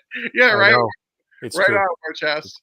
It's true. But if you're really serious about a play set, check out Ramen Toy. They're releasing a much cheaper version. Good. Like I said, I already built the living room for myself. So like, so if they come out with Ramen does like other parts, like say they do a Donatello's lab and it's cheaper than NECA, then of course I'll go ahead with Ramen Toys. Yep. All right. Now we do have. Let me get this moving along. Now I forget who I took this off of. Roboto. Circle. That's Roboto. Roboto. We've got. But you know what's funny? Robots go to heaven. So remember, he said, "I'm more than a robot. I'm a miracle." He actually did have a soul at the end. Okay. And then the sorceress. There's Sunman, Clam Champ, like. Sunman, that's Stone Dark. A lot of Sunman's there. Like they've never shown Sunman before. That's not Sunman. That right there, but right next to Clam Champ, they said it was. Yeah. No, somebody correct. Somebody to the right. That's not Sunman. Somebody said that's actually King Grayskull's son. Okay. Yeah, because he's not the armor isn't right. Also, he doesn't have the wings. Yeah, it makes very little sense that that's Sunman. I think from left to right, I think that's Vicor. Oh, okay. That's Vicor. The circle's over it, but that's Wondar. It's Wondar, yeah. Yeah, that's true. Then it's Roboto, it's Mossman, it's Hero. There's two sorceresses, so I'm assuming. No, one of them is not a sorceress. One of them is she's got a weird name. I think they briefly said it in Revolutions. She's actually a hero of Eternia, I think. Is it Vina? Maybe. Okay. And then who's the one between Stondar and that other sorceress-looking chick? I think that's the I think that was the first disguise of the sorceress. They gave her a name a while back. Is it Tila Na? No, it's not. She's Tila Na. Okay. The sorceress is Tila Na. It's what is her name again? Like people have been asking for her, and actually she's on the backing card. She's on the back of Wondar's backing card. Hold on. I think I got Wonder here. Give me a second. Yeah, sure. I think it's Shirella. I think it's Shirella. Because we have who's the older? I can't remember who's the older version of the sorceress. Is that the original? Supposed to be the original sorceress? Didn't we see her in like part 2? The old version of the sorceress, or like King Grayskull's wife, is Queen Bina. Queen Bina, that's right. Yeah, I think it's Shirella. I think it's supposed to be Shirella. Shirella, that's right. That's who I was thinking of. Gotcha. Okay. We haven't seen her before, have we? Or is she from Deep Cut? She's sort of deep cut. She's the very first. She's the disguise of the sorceress when Gotcha. in one of the books, and she shows up on Megator, or is it Titus's backing card? I can't remember. It's either Megator or Titus's backing card. Gotcha. And she's shown up now on Wondar's backing card. She's actually on. Oh, sorry. She's in the mini comic for Wondar. She's actually literally in the she's literally in Wondar's mini comic. Cool. Okay then. We've got into the show. We've got now. These are fantastic. Okay, that's Zodak and Strobo. So here's my question for you guys. Right. Now that obviously this is alluding to more sci-fi space aspect of He-Man, do you think we're going to have a little bit of that pulled in from the New Adventures of He-Man that Steven hates? Probably a little bit. Yeah. But Mattel knows where their bread is buttered, and they know that that's kind of the redheaded stepchild of Motu. So True. They're not going to delve into it too much. But they did bring the movie into it, which I thought was interesting. So I could see them a little bit. I still think that the movie's more popular than New Adventures. Hands down, yeah. I would say. So it's interesting what He-Man says right at the end of the show. Right before he stabs Skeletor, he actually says something which caught my attention, and he says it doesn't matter which did he say multiverse or which he said something like which multiverse or which I think he did say that. He said I think he said multiverse. He said it doesn't matter. You're still the bad guy. Yeah, it doesn't matter which multiverse you come from. You're still a bad guy, but that's not true. Nope. We know that if you follow the canon from the comic books, Keldor, the Skeletor is the first Skeletor to actually be a good guy. Like he saves the universe from anti-attorney He-Man. Yep. Right? They literally are polar opposites of each other. Yes. Right? Yeah. So even though He-Man said that, it's probably just because they were fighting. But what I meant to say by that is they could actually bring in multiple universes, and as Lance says, they're unifying all the universes here. They bring Gwildor, they're bringing in the Filmation version. They're doing 2000X, at least pieces of it or homages to it, right? So yeah, I can totally see them bringing in at least maybe Slushhead or any of these really, really popular characters. You know what I mean? The ones that really could sort of fit in to the Master Universe. After all, Queen Marlena is an alien, right? I mean, like the nods were all there. There's a lot of things to talk about. So. Yeah, I did love all this, and then of course, Steven, your bread and butter. You've got her behind you right here. Well, so I mean, obviously that's Despara, and we all know there we go. That's from the comics. And by the way, for those that don't know, Despara in those comics, she's badass. She's like, imagine like Adora like on steroids. She's a nasty bitch. Like she goes around killing like innocent people and like just because Hordak tells her to. Yeah. And she gets in this one fight with Battle Cat, and then Battle Cat like that scar she has underneath her eye is from Battle Cat from slicing her when she tries to kill He-Man, or maybe it was Adam. And she's just like, bring me the head of that beast. I won't rest until that beast is dead. And I'm just like, damn, that's your brother's cat, bitch.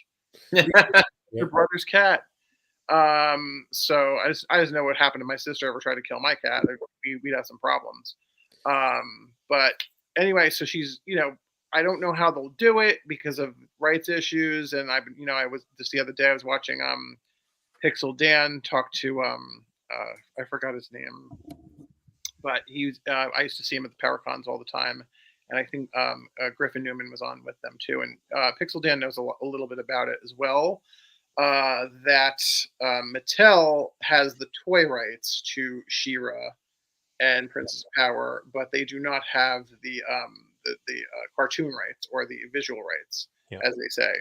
However, what I think that they may be doing, and this is conjecture, I have no previous knowledge of this. I'm just telling you right now, like everybody out there that's watching, I don't know. They probably might be in like negotiations to either borrow the character of She-Ra, or maybe do kind of like how Sony does with Marvel Universe, and then license out the Spider-Man universe to those films. Maybe that Mattel, or maybe even outright Mattel's is buying She-Ra back. It's possible that they're doing, because I mean Barbie was pretty successful, so now Mattel's got some money to throw around. Yeah, I would think more that they would actually come. Well, here's something else interesting. I don't know if you guys know this. What's that? What, Lance and Jay? Well, Lance, what were you saying? Well, I was gonna say, I don't know if you guys know this or not, but even Mattel doesn't own the rights to He-Man anymore. They only own the toy aspect. They don't own the cartoon or the live action anymore. That's true. But that's always been the case. Like they own the rights to the toys.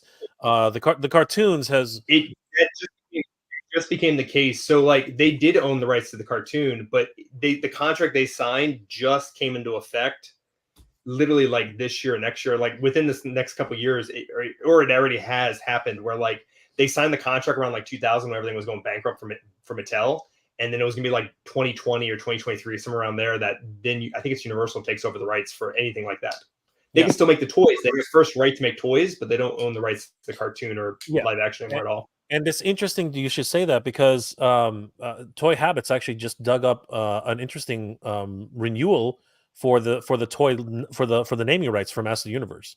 So if they're reenacting their patent, again, it's so convoluted. Like nobody really knows what's going on unless you actually go into Mattel, and they're not saying anything, right? So I know that what's it called? Scott Knight has always been saying that that Mattel will absolutely lose all rights to it, but that doesn't seem to be the case. And I've always been the one to say, just like what you just said, Lance, that they probably have first right of refusal for toys. They would never give that up. It just they do. It's in their contract. Yeah, and that's my point, because everyone and like the way Scott was going about it, he's like, no, they will lose all rights. I'm like, that's crazy.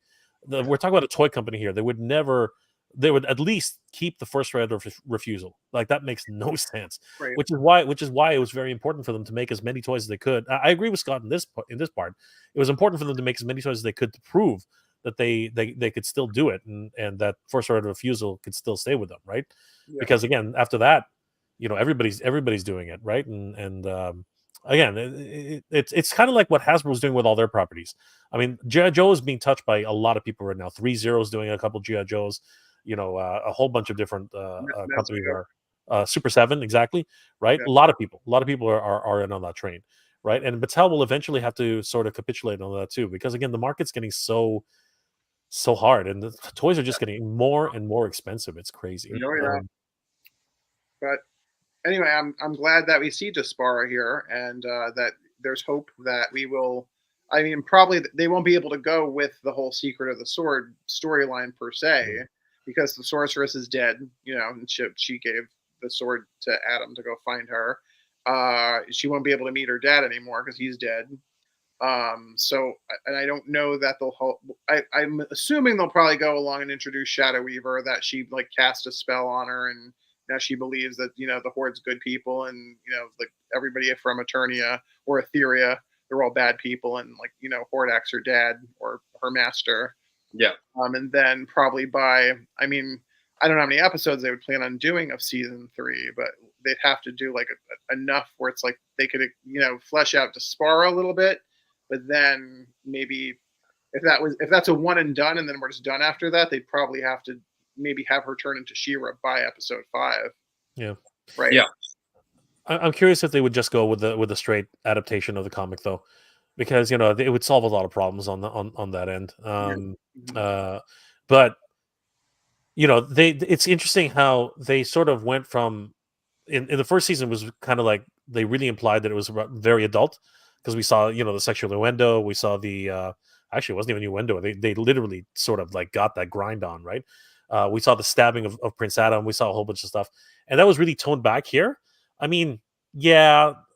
we talked about forbidden fruit. We talked about this and that, and Hordak finally did get stabbed, and we got a head in the box. But for the most part, the series is kind of tame. You know what I mean? And even Revelation was kind of tame. But if we bring in Despara into the mix, she is literally a cold-blooded killer. Yes. Like she murders thousands. You know what I mean? Like, and it's interesting too because Evelyn. A lot of people brought this up to me. Are there such things as unforgivable crimes? Well, yes, of course there are. But I think Lynn's arc is so fascinating to me. I don't know if anybody agrees with that, but I mean, I do. she totally went from like, this one-dimensional character to someone with such a rich tapestry.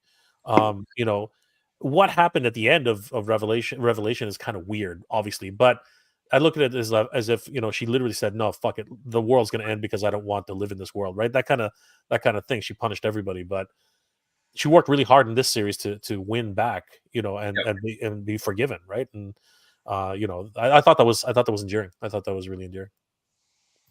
No, I agree. I thought it was great. Now real quick before we get into anything else, we got Easter eggs, and once again, I love this. Is my favorite version of her. I love this from the comics. Mm-hmm. It's beautiful. Alcala's work is just, again, very Frank Frazetta. I love it. So cool. The callback was just amazing to that, and like Steve and I were talking today, or was it today or yesterday, Steve? We're like, as kids when Tila had like all the snake stuff, we're like, what the fuck is that? Like, why does she come with snake stuff? Like, I took that shit when I was a little kid, and I was like, nope. In the toy box you go. And then I took some like the sword and the gun, that like the weapons rack from Castle Grayskull, that weapons rack that came with all that. I was like, Tila, you get a sword, and Tila, you could get a shield, because that's what you have in the cartoon. You don't have a snake staff because they never used that in the Filmation cartoon. And they use it in the mini comics, but I was 5 and I couldn't read, so those mini comics ended up, in my on my bookshelf until I got older. Yeah. So but I bought them when they first came out back in 1980. I think it was 1982 and 1983, and this is, I think, a year removed from the cartoon. So I just played with them. Like, I made up my own stories, right? Like, I could barely read. But I made up my own stories. He-Man was kind of like Conan. I love Conan, right? And I love the whole idea of that. So but you're right. As soon as the cartoon came out, I'm like, all right, I can remove her. I can take this off. I can take that off. And again, the cartoons really do inspire a lot more when you're a kid, right? So that's exactly what happened to me too. Yeah. No, it was. Yeah, this was fantastic. I love this. Oh yeah. Again. And I didn't even realize this until someone pointed out. I'm like, oh shit, that was. Yeah, it gave me those things, but it didn't really snap. Like I sort of, in the back of my head, I was thinking about it, but because she's standing there as a dark sorceress kind of effigy, I was kind of like, yeah. But yeah, 100%. Yeah, that was great. Again. Oh yeah. Fucking Orko. I love Orko. They have several shots of it. It was so great. And every time I saw it, I was like, "Oh my god, they're just throwing it in our faces right now." I love it. Yeah. Now I had this Triceratops as a kid. I didn't know what. I don't remember that at all. Okay, so they didn't make that. Are you talking about Binotops, the thing that with the smashing fist? Because they didn't make the dinosaurs when we were little kids. Those were foreign exclusives. Yeah, I had a Triceratops. It wasn't the Smash. It wasn't a Triceratops. Okay. Did your dad travel or something? Is that how you would have got it? They had them in Mexico. Did your dad used to go down to Mexico? Never. Oh, okay. It might have figuring it out now, because you kind of look like right now, currently with that beard. Slightly. I mean, it might have been in a Goodwill. You never know. It does happen, right? Because people find treasures all the time. It might not even might not have even been a Motu Triceratops. I just remember having a brown Triceratops, and don't. Okay. Yeah, because Biotops is green. Yes. I thought it was red. Or is No, that no? That's the Bashosaurus. yes, that's the Bashosaurus. That's just red. Yeah. Yeah, Biontops is green. Yeah, you're And right. You're right. Yes, it was. Yeah, and I had the bio, which was awesome as well. But I loved, once again, I love like that the little like the was it Gigantor, Steven? Like the giant. That's That's Titus. yeah, it's Titus. Yeah, Mhm. Titus, there we go. Yeah. Yeah, And- I'll- So wish we had saw that. That and would've been that's Keldor's mom, isn't it? Could be. I mean, like it's not obviously in the mural that can't be Keldor's mom, but you know, it's obviously a Gar holding the snake staff, right? But Could possibly be. Yeah. I mean, it really does sort of seem like that's Keldor's Mm-hmm. mom. yeah, I don't know, but I love that little thing there. And then What happened to this? I was waiting for So cool. like this is one of those plot holes that they had to just like leave. It literally went nowhere. Like, are we gonna get an extra? Like, are they gonna give us an extra tower when we went? Like, are they gonna sell us an extra tower later? Like, this is crazy. They probably would do such a thing, Jay. You know Mattel, I totally know Mattel. and you know that you and I will buy it. Oh, 100%. And you know what? I know for a fact Bobby's gonna have to buy the extra. He's gonna buy 4 of these because he's gonna need those extra rails to put on his Yep. his pretty fucking. They keep snapping. And speaking of getting railed, it's going to be $300 to buy that tower. That tower is gonna be huge. No, it's definitely gonna be ridiculous. Or like you said, Steven, I'm gonna have to borrow steel and ask you to pick it up for me at San Diego Comic Con when it becomes an exclusive. Bastard. I don't think they would make a playset an exclusive. Well, it's not really a playset. It's literally just a tower, right? And they know that the Motu fans have to have it, right? So fuckers. But we need those. It comes with the extra rails, right? That you can actually put on top. I'm Pretty cool. so pissed off. yeah, I'm just. But is that the Havoc? Like I'm trying to say. The Tower of Havoc. Yeah, it's a Havoc tower. Yeah. Because one is Snake Tower, one is Castle Grayskull, the other one is this one's Havoc. Yeah. And then we have Eternia, right? It's just here we go. Thank you, Doom. Just 3D print the fucking rail. There we go. It's true. But there are people who sell them. You can get them. Exactly. And then here's the Monstroid that we did. Monstroid. Yeah. I love Monstroid. Yeah. He has 4 legs now, which is cool. That's here too. Yeah. That's amazing. That is so cool. Then, that was nuts. Now we will make this full screen so no one blocks anything. And this is okay.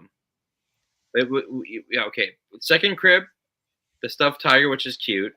The stuffed unicorn, Swiftwind, Randor's 200 X sword, the Castle Grayskull playset, the Power Sword, and of course, I don't have it here, but it is Hordak jumping out with Adora.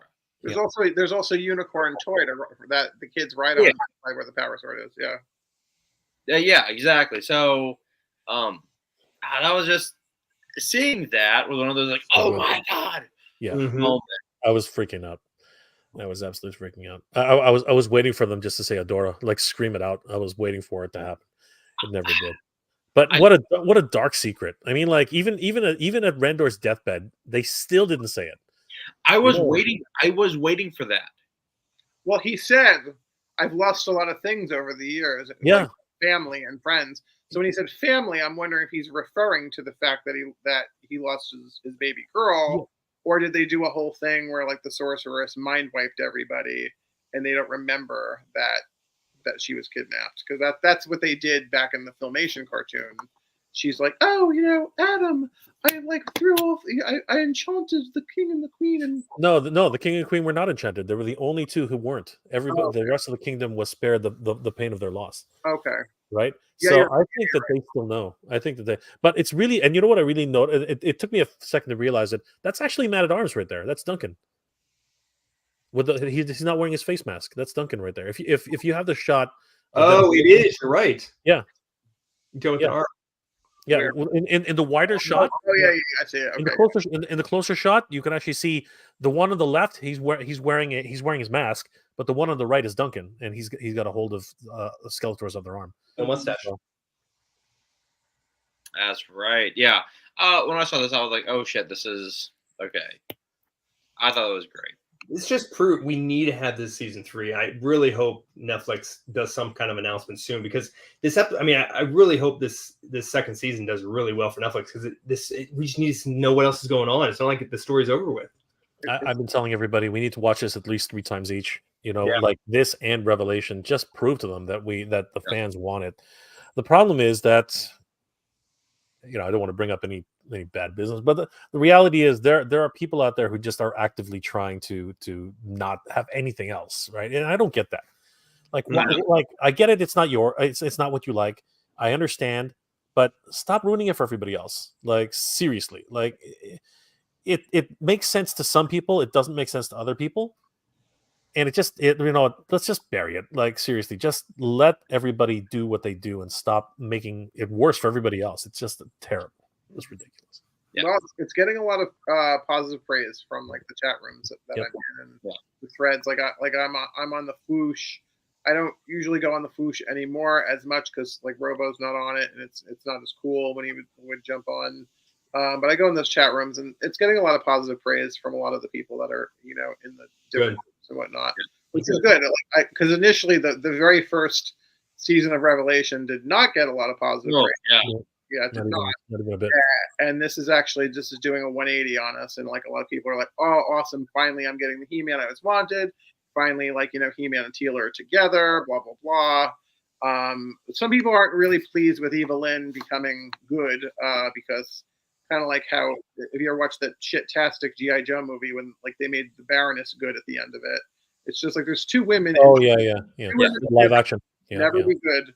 Is Baroness and Eva Lynn just need they need to be evil. They're evil. They're bitches. That's just, such a great story arc. Her story arc. If her story arc hadn't been as good as it was, I could agree with you. But like the story arc was so good. Yeah, it was. She just ruined. It's good. I'm an Eva Lynn simp, so I mean I'm fine with it. But I'm just saying that like look who's front and center on my shirt. She's on the top. Yeah.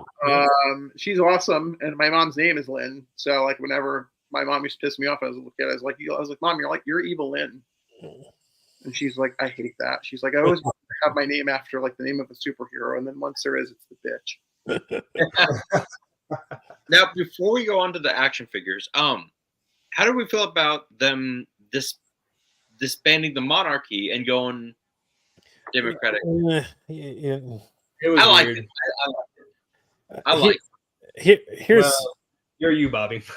Yeah, here's my take. Here's my this is my piece on this one, and I'll shut up because I go to watch movies and TV to escape, and Disney, there are princesses and princes, and there are castles, and that's what that is. And the thing is that here's the thing I'm going to say.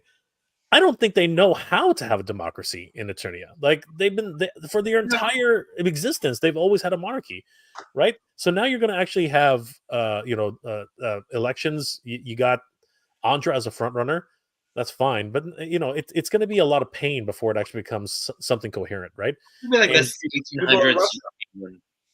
Or He-Man will run and then mysteriously always become president, kind of like Putin. And maybe we have a whole darker story we don't even know about. Thing, right? Like that's how that's probably going to end up. Yeah. Like, but if obviously if Adam doesn't run, Andra's the only one who's running. You kind of got a default, leader, right? But again, it's just one of the. I don't know. For me, it's a fantasy world, and I'm always used to seeing a king and a queen, and it doesn't have to be Adam. It could have been Queen Andra. I don't care. You know what I mean? Like, I'm actually fine with that. Fine, give her the monarchy. I don't care. But it's just for me, it's just going to be so odd not to have that kind of thing. I mean, like, that's fair. President Andra, like, what do you command me? Like, that doesn't even sound right. So, you know what I mean? It's just weird. My question with that though is like, once that happens, what happens to all of the denizens of Eternos, the palace? Like, what happens to the royal guard? What happens to Queen Marlena? What happens to Duncan? Like, where do they live? Or like, are they still going to live in the capital? Or are they going to have to live in in huts and houses with the common? If Bobby has his way, it'll be very much like Russia. So they're going to bring them all into the basement of a room. Well, okay, look, here's the thing. Marlena was an astronaut. Give her Men at Arms, space duty. There we go. Queen Marlena is like 70, Bobby. Yeah. Is she? She still has her wits about her. She has some, She got into the plane. She was fighting with everybody else, but no. Here's the thing. Just because they lost their positions doesn't mean they lose their money. I mean, the palace guards are going to become police officers. You know what I mean? Like they're all going to the army is still the army. Yeah. That's never going to change. The army is going to be where they are. They're just commanded by someone. They're just have a new commander in chief. That's all. Queen Marlena is still going to sit. It's still going to be in a palace somewhere. It's just not going to be ruling anybody. She's just going to live in like her summer home or something like that. Literally the British monarchy. Yeah, exactly. Eternos is gone. I don't think they're rebuilding Eternos. I think Eternos is done, man. Like that palace took 25 years to build. Well, I guess with Eternian technology, you snap your fingers and it's all done. And of course, we got the sorceress to do whatever we want. But still, I don't know. It's one of those things. It's those what if situations, and we're gonna find out in the 3rd season of Master Universe. Better, redemption or redemption. What the hell is with the freaking titles? I think they would call this one resolution, maybe. Screw that. Stop with the fucking clever titles. They're not that clever. Okay, like stop it. Like Revelation 2, Season 2, Season 3, Season 4, done. Freaking! Every time I do a video, I have to catch myself, or I actually say the wrong thing multiple times. It's pissing me off. Stop it, Mattel. You don't know what you're doing. Seriously. Bobby, here's your other issue with them having like a president. I'm turning it to Steven now. Just pissed off at everything. All right, let's go. We have the next season, and then maybe it jumps ahead 5 more seasons. So then you have to explain who the new president is every freaking season because they may not go back to back. How many terms you got? Like it just adds so much bullshit that we don't need in He-Man. Just throw it out there. My 2 cents. And Lance, you are 100% in your right to be wrong because that's how it should know. Before we go into the tours again, because we had that ending, but also we had Keldor in jail, and now he is healed. Where do we see Keldor now going? He's Tila's pet. No, I don't think so. She goes down to the dungeon every now and then, throws some meat at him. No, I just all I can see, and this is the anime fan in me. All I can see is the freaking Orlax just having his revenge on freaking so many times over and over again. You want to talk about a plaything? That's the Orlax's plaything, right? He's basically yeah. Fuck that guy. He's an asshole. Fuck that guy for sure. That's exactly what's. It's hentai tentacle porn time. It's. I like he's up for revenge. I like what Tila says to Adam. She's just like, "Well, you go stay at my place." She's like, "But I have a homicidal maniac locked in the dungeon that could always like break free and try to kill us." Hey, he's my uncle. Awesome. We can fight him together. I agree with Dumanyo. I think he's going to go to space. We're going to have the Galactic He-Man storyline coming up. Skelly. But this also could introduce the Snake Men, and there we go. Are they though? It would be weird for them to do the Despara story and the Snake Men concurrently. Yeah. That's gonna be a really busy show. Season 4. The snake magic hasn't unless they're able to separate the snake magic from Tila. Waking up the Snake Man would be kind of weird at this point, right? So there could be a storyline where they conspire to split the tri-staff again, right, and therefore steal the cob. But anyway, I think the Despara, because they're setting it up so nicely for the Etheria, you know what I mean, and the fight with the Horde. So I don't know, it's a lot of fun. So as we're nearing the 2-hour mark, let's go through the yay or nay. We got this classic trap jaw. Yay. Yeah. Fucking amazing. Yeah, sure. I mean, that looks so good. It's even got the little thing on his helmet. Love it. Look at that. So cool. Yep. You can replace his mandible. It's so much fun. Also amazing. I don't know what it is about this. I like everything about except his head. His face annoys me. the turn of the century helmet is kind of weird, but leaving the original helmet on, I really like it. I really like it. Now that I do, that I will agree with you. These are the Origins Filmation. I'm getting them all. I'm getting them all. No, I want them all. They look awesome. Seriously. I have the old Mattel ones and the old Super 7 ones, so like I'm all right not getting those. But I did pick those up for you at the Mattel store, Bobby. Yes, I need to send you the cash for those. Here's an old school Trapjaw with. Looks amazing. I just don't collect that line, but it looks amazing. I am just I'm so into it. I have to have them. It's gonna break my bank, but I'm gonna grab them. Right, God, so good. Yeah, that. Steven. Yes. What is Trapjaw holding here? That could be the cordite crystal. Gotcha. So it's weird because it could be a whole bunch of things, but what's actually on the backing card says something about it's a very specific crystal. It's like Eternite or something like that. It's the most powerful substance on Eternia, and it gives whoever eats it or congests or something like that power equal to He-Man. And I'm with you, Steven. I would have rather it be some sort of cordite, but then cordite's red, right? As far as I know, it is. Yeah. So that's why. And the thing is that it's actually shaped like the crystal chicken bone. That and that's what I thought it was. I thought it was that episode where he had a chicken which turned into crystal, and that's not what it is apparently. Which is weird because the idea behind this is them pulling directly from the Filmation content. So I'm surprised it's not coming from a certain episode. It could possibly be because, like, the thing is like, I'm in my 40s now, and my memories I can only hold so much shit in my head. I do recall there was an episode where Trapjaw he did have powers that were almost as powerful as He-Man's. Because I remember seeing like Trapjaw like hold on to He-Man like really tight, and he had to struggle to like get him off him. But I'm just like, this is weird. I was like, I got to go back to that episode because typically He-Man could just grab Trapjaw by like the face and just like throw him across the room. But it could possibly be that episode, maybe.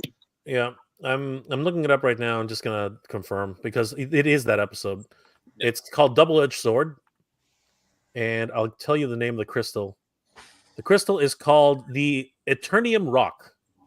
Okay. And what happens with the Eternium Rock is anyone who has the Eternium Rock can gain the power equal to He-Man. That's actually what happens. So, all right. I think it's akin to cordite. I think that's the reason why. And then the cordite crystal is usually associated with Merman too, because like he gets it out of the Sea of Rakash, so it would be, it wouldn't be a Trapjaw thing. Yeah, but the what's it called? The little gnome guys. They also mine cordite. Yes, they was that cordite the one I know which one you're talking about. The one with it's He-Man's chest piece is made of it. I'm pretty sure it's cordite, or if it's let me just double check. What are the names again? What are they called again? They're not Trollins. What are they? The Widgets. The Widgets. That's right. Yeah. I like this better. Trapjaw got the crystal leg at the Eterno State Fair. The episode, I like that one. I like that. I like that. Good on more chest toys. All right. I love this tricloth. I liked the one that we got because it was very cool. But this is so more like the actual I dig this. I wish the neck pulled up. I mean, I get why they didn't, but. I agree, but what about the how do I put this? The extending dildo that Mechanic is looking through. No, that's a no for me. and I don't like the backstory. The backstory makes absolutely no fucking sense. It's ridiculous. I've never once associated Mechanic with a submarine. Or being a mariner. I don't. Wait, is that the backstory they gave it? Yeah, read the back of the box. He apparently is a sailor.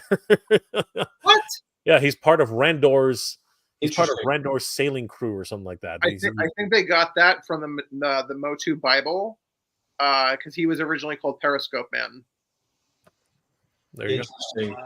No, I want the neck to pull up. I don't want that bullshit. No, neither do I. I don't want. I have Legos. I don't want Lego. I'm buying it. No, I'm buying it, but I'm not doing that.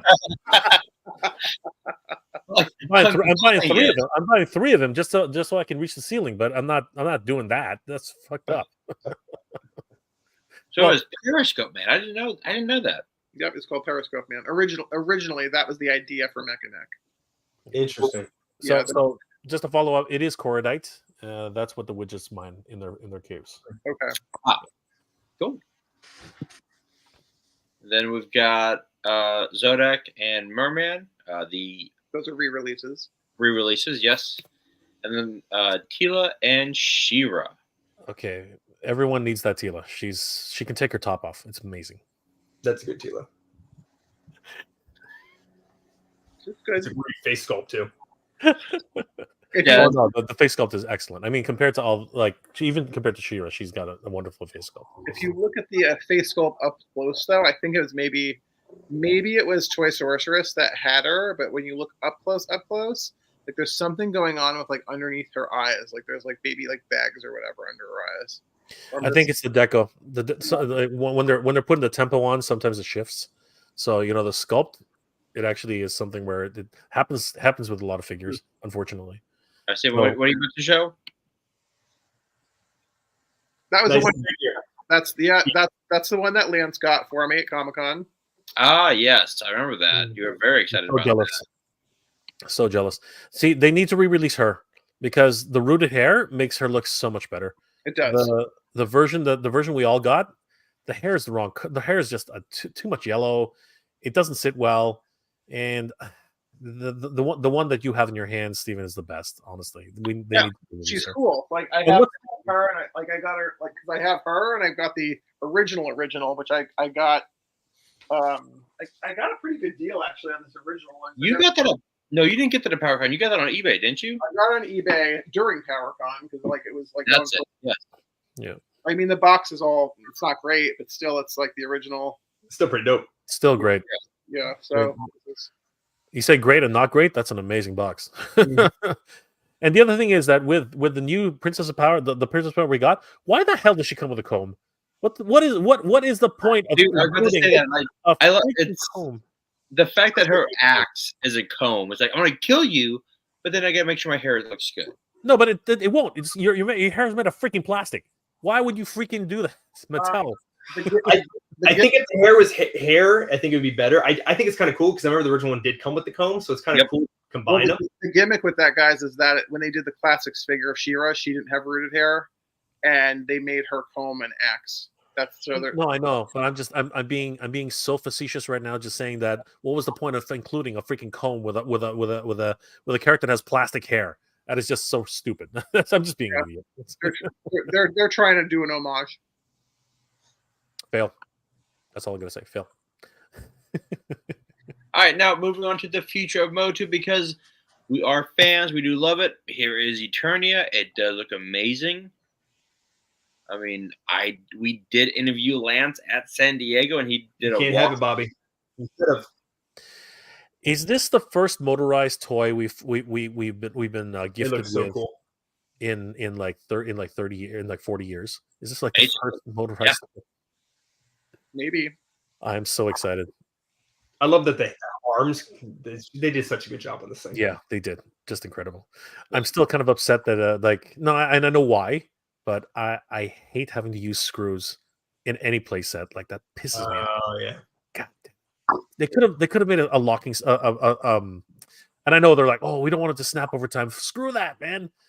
I'm careful with my toys. I don't have to. I have toys from like decades to still have their snaps on. I remember as a kid though, it would fall apart pretty easily, especially if kids played with it. I don't think many kids are gonna be playing with this, let's be honest, but it did. I'm just saying, pissing me off. What's actually interesting is I don't even own any of the Origins figures except just for that She-Ra, and I have all the classics figures. And because this is more of like a diorama versus a playset. And then from what I understand from Lance, is he said that even like Masterverse figures and Classics figures you can kind of cheat them in there if you have to. You can put them around the playset. You don't like it, like, and for like the little spaceship that goes around the track, you could probably fit like a small character, like maybe Tila in there, like because she like the Filmation Tila I got from Super 7. She's shorter than the guys. So that would be basically her ride. Yeah, the Classics ones will fit much nicely in this, much better than the at least in terms of sizing. Yeah. Yeah. And then we do have the I hope they do more with it. There are things about there are elements in here I don't like. I don't know. It just seems like I like the front. The back needs work. I think that when I say the back, I mean when you close it up, right? Right.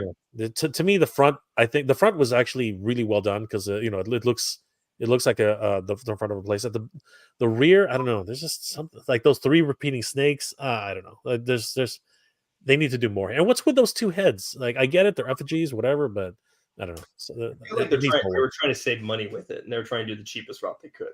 Yeah, that's fine. That's not good when I'm going to be paying $300 freaking dollars for this thing. I'm with you. I agree. I don't think that's worth $300 personally. I didn't. Did they even put it up yet, or like it hasn't even been put up? No, it's going to be later this year. But I would have taken a fucking attack truck over this Filmation attack truck. I would have taken that 100%. I don't know what the hell they were thinking. Me too.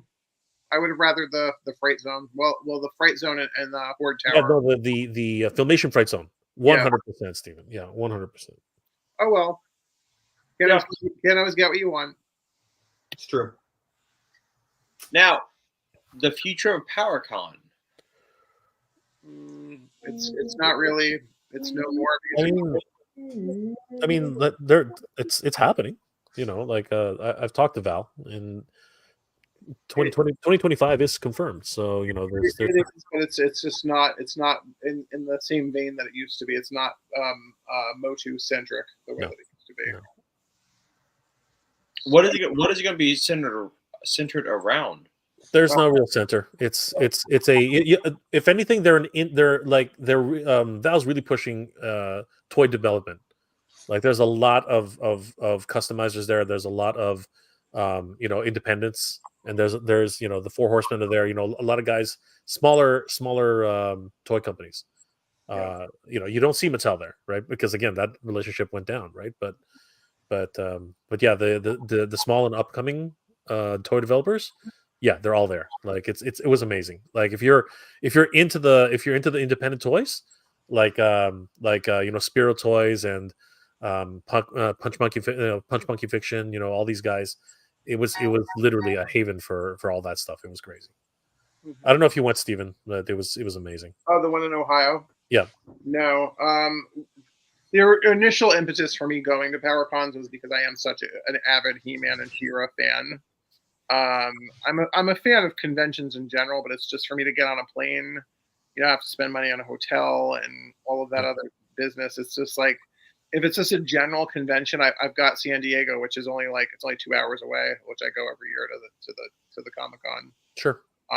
So, but yeah, I mean, I'm glad Val's doing it. I like Val. He's a good guy. I've spoken to him many times over the years at PowerCons. I'm glad he's still fighting the good fight, but it's just for me personally, it's just the whole reason I went was because of He-Man and She-Ra. Yeah, 100%. So, oh well. I'm sad, and I'm also sad that He-Man.org isn't there anymore. That's what I'm very sad about that, and it's really too bad. Oh, that was the next one. Right there, He-Man.org. I will say, at PowerCon, I did get Stephen and I spoke with Alan Oppenheimer like a good 30 minutes. That was awesome. I did get my Super 7 Japanese He-Man and Skeletor, which I still have safely packed away.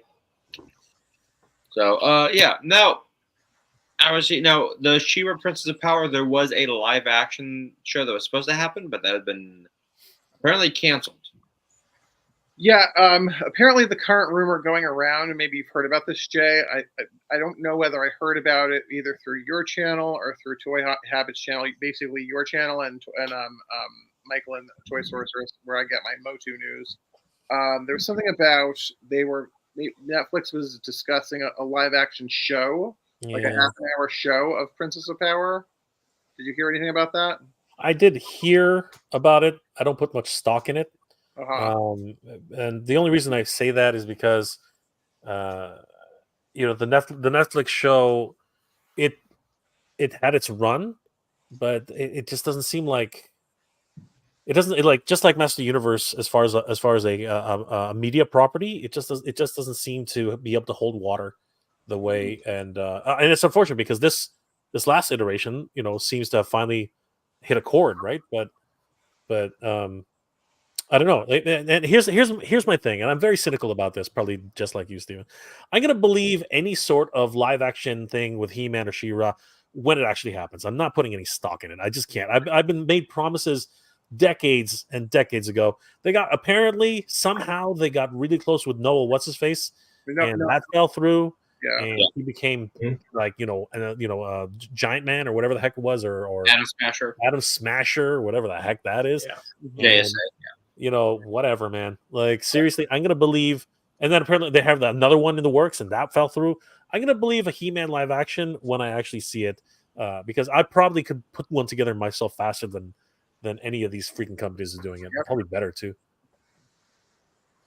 Well, Yeah, Lance, from my contacts, I know Netflix was working. They were also working on a He-Man show at 1.2, and that fell through. So, sky's the limit. Universal has the property rights for it right now. Last I heard, they were trying to draw up a movie. Who fucking knows? Mhm. Which is crazy to me because if you think how well Game of Thrones has done, all these different properties, which doesn't have the fandom like this does, this could be even bigger. But Yeah. If it's done well, they can do it. They can. Yeah. They I can. mean, well, look at we haven't even got a good GI Joe movie, so it's like, so even if they did something, they probably would mess it up.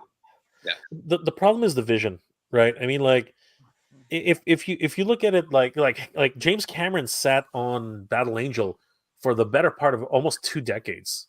You know what I mean? Like, and finally, and he was going to keep sitting on it if it wasn't for his Robert director. I Rodriguez. can't remember his name, but yeah, Robert Rodriguez.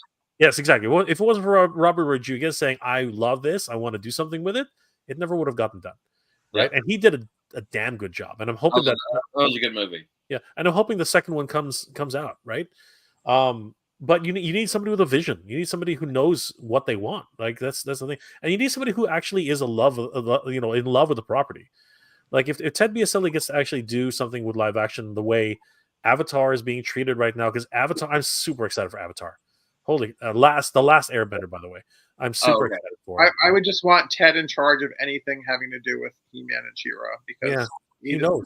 He has such a passion for the property, and like he's got a good sense and like a good finger on the pulse of like what the fans want because he himself is a fan.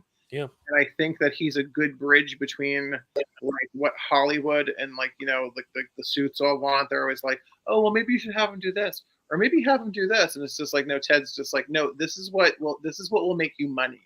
Do this because fans will want this. Yeah. And this will sell your toys. This will sell your merchandise. You can probably get a show. You can get a syndicated show. Like Ted tells them, and I'm pretty sure he's like in those boardrooms and he's in those meetings. He's executive producer. He tells them like, no, I don't want your like. He's probably very diplomatic. But he's probably like, I don't really want your feedback on my beloved childhood property because you're having me market this to adults. That's who's watching this. This is what they want. Yeah. And so I'm pretty sure he's doing that, and that's great because I feel the same. I mean, after listening to the talk on like Dad at Arms and Geek Dad Life, you can tell he's really into it. Like he knows the history. He knows all the comic books. He knows all the interconnections of it. So I mean, like, he's very knowledgeable about the whole situation. So yeah, wouldn't have anybody else do it really. It's good. It's kind of like how like Lenny is very passionate about classifieds. I'm happy when somebody that really loves the property is in charge of the property. I don't like it when somebody just does it like, as their job, like it's just a job. Like, for example, that other guy that worked on a lot of the He-Man figures, I forget, Ruben, he's not with them anymore. I think actually, like, he like left Mattel. When Scott Knightlick was on Classics, he had a passion for the property, but he also like used it as like his darling and like as his own personal, sounding board rather than listening to what fans wanted. That was the big issue that everybody had with him. Yeah, but at least for what it was, I mean, it's the largest Master Universe line that's ever been created, right? So Yeah. I think to date. So Yeah, as much as people disagree with Scott, we do have to give him the due credit, the credit he's due. I mean, right, he is. I mean, I own the whole line, so like I was happy that he did that because I was just like, well, thanks for giving me what I've always wanted. Like I have every She-Ra doll, I got every He-Man figure. I don't have every variant because some of them are hard to get, like that silver She-Ra. Like I think she's like 1 out of 2,500. I don't have that one. Yeah. I'm sorry, but the very first figure that they did, the King Grayskull, the one that had the electronics on it from Comic-Con, I bought that one. It's in the bowels of my storage unit, but it's there. Yeah, it happens. And I got my Castle Grayskull behind me. I'm still looking for my Castle Grayskull. I'm so pissed off. I've got Castle Grayskull up there. I don't have Snake Mountain, but That is my pride and joy. Thank God. I'm looking at it right now. You have that big bastard, right, Jay? Oh, I guess he's right there. That thing's amazing. Good God. It is honestly the one thing I've never regretted. I had to pay a ton in shipping to get it here in Canada, but I loved it. I love it. It's super cool. So amazing. God. All right. As we close out the show, because this has gone really well, but really long. Next week. Oh no, I'm not next week. Tomorrow. Tomorrow, we are doing G.I. Joe Day because, of course, what I kind of expected like the viewership to like jump to like 75 just because I mentioned G.I. Joe. Tomorrow night we'll be doing G.I. Joe. Won't be very long, probably about an hour, which isn't very long for us anymore. And we'll see what Hasbro drops. I don't know. I don't even know who's going to be on the show just yet, but we're doing that regardless. Is there a drop tomorrow? Oh, announcement, yeah. We'll see because talking to Travis, Mr. Moody earlier today, his favorite toy of last year was dropped last Joe Day. Which is what? Which one? I don't know. He said it was which one. It was one of those ones announced. He was telling me it was his favorite fig. He was telling Lenny himself today.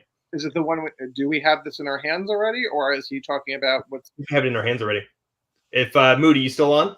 Moody's right there, talking right now. Yeah, Moody's. What's your favorite fig from last Joe Day? I like the fact that Moody's like it'll go as long as I want it to go. Moody's not being on. Isn't it? Moody said he's probably he might not be on. Oh, there he goes. Moody. Moody, what was your favorite G.I. Joe from G.I. Joe Day last year? He's been talking this whole time. See what he says. Just yell out your hall. I don't know where he's at. He might be in the basement.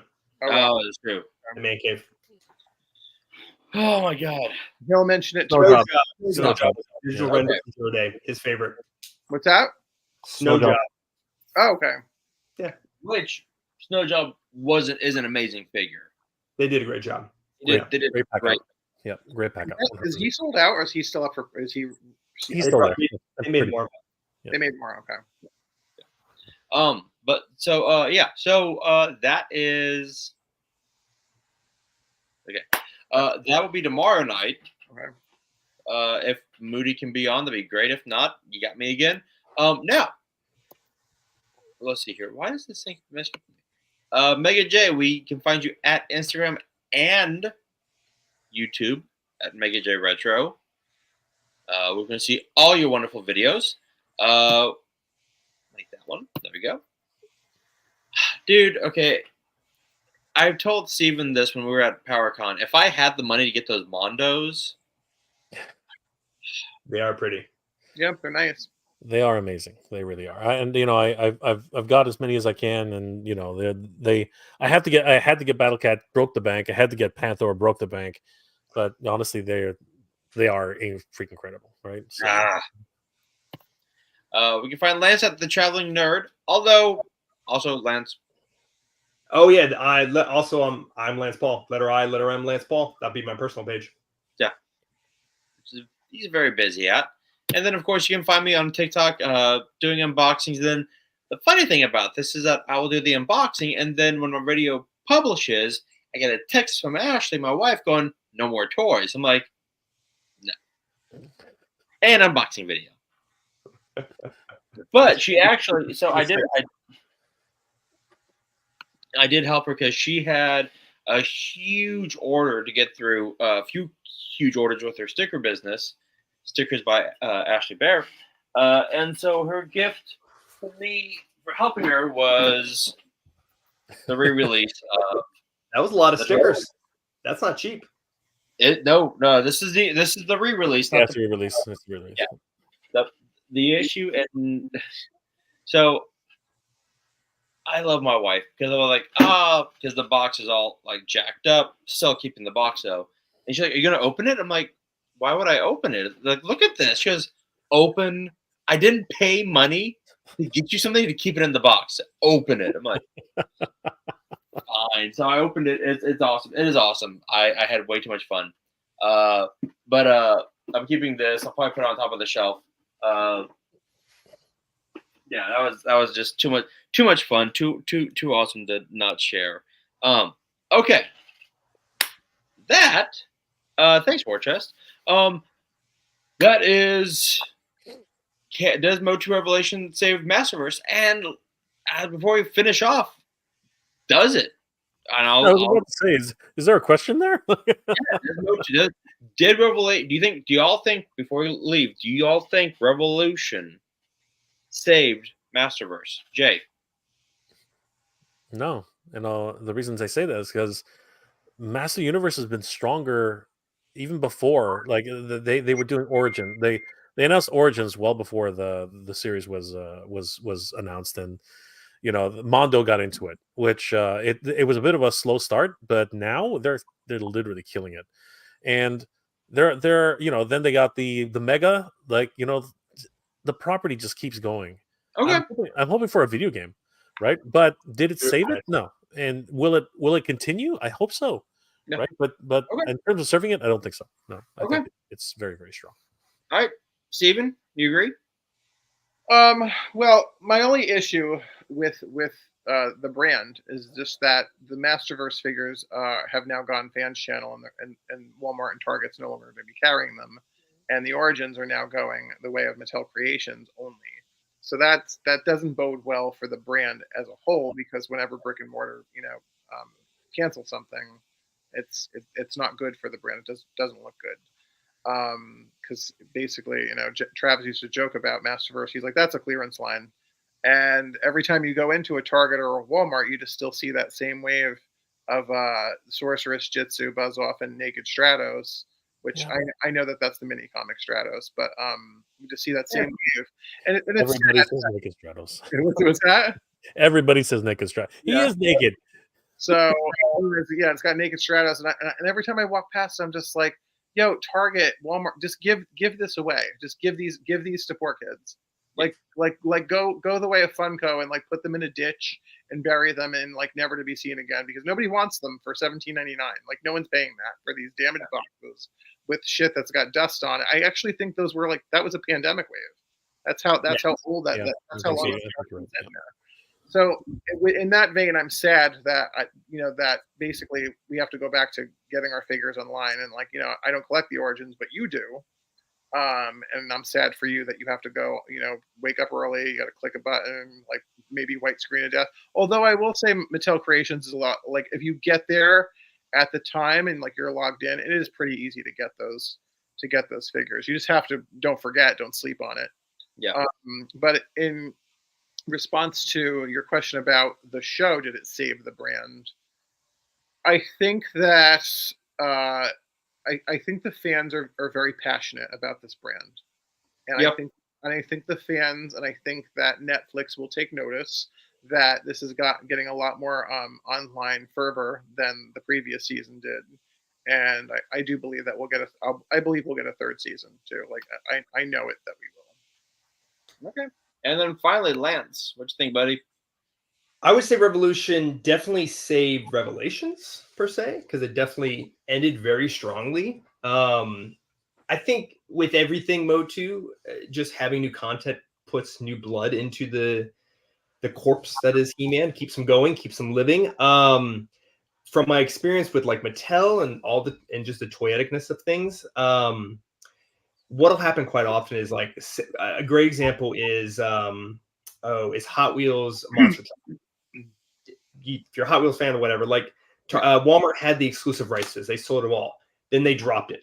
And then it was like open. It was pretty much online only. And then they had to resell it again. So with Revolution doing really well, that could, and if they have some great figures coming out and not bullshit figures, it could get picked back up by Walmart or Target. We just don't know yet. I mean, it really just depends on what they do. If they announce season 3, if the numbers are really good for season 2, if the figs they do have coming out do really well, I could see it having more lifeblood.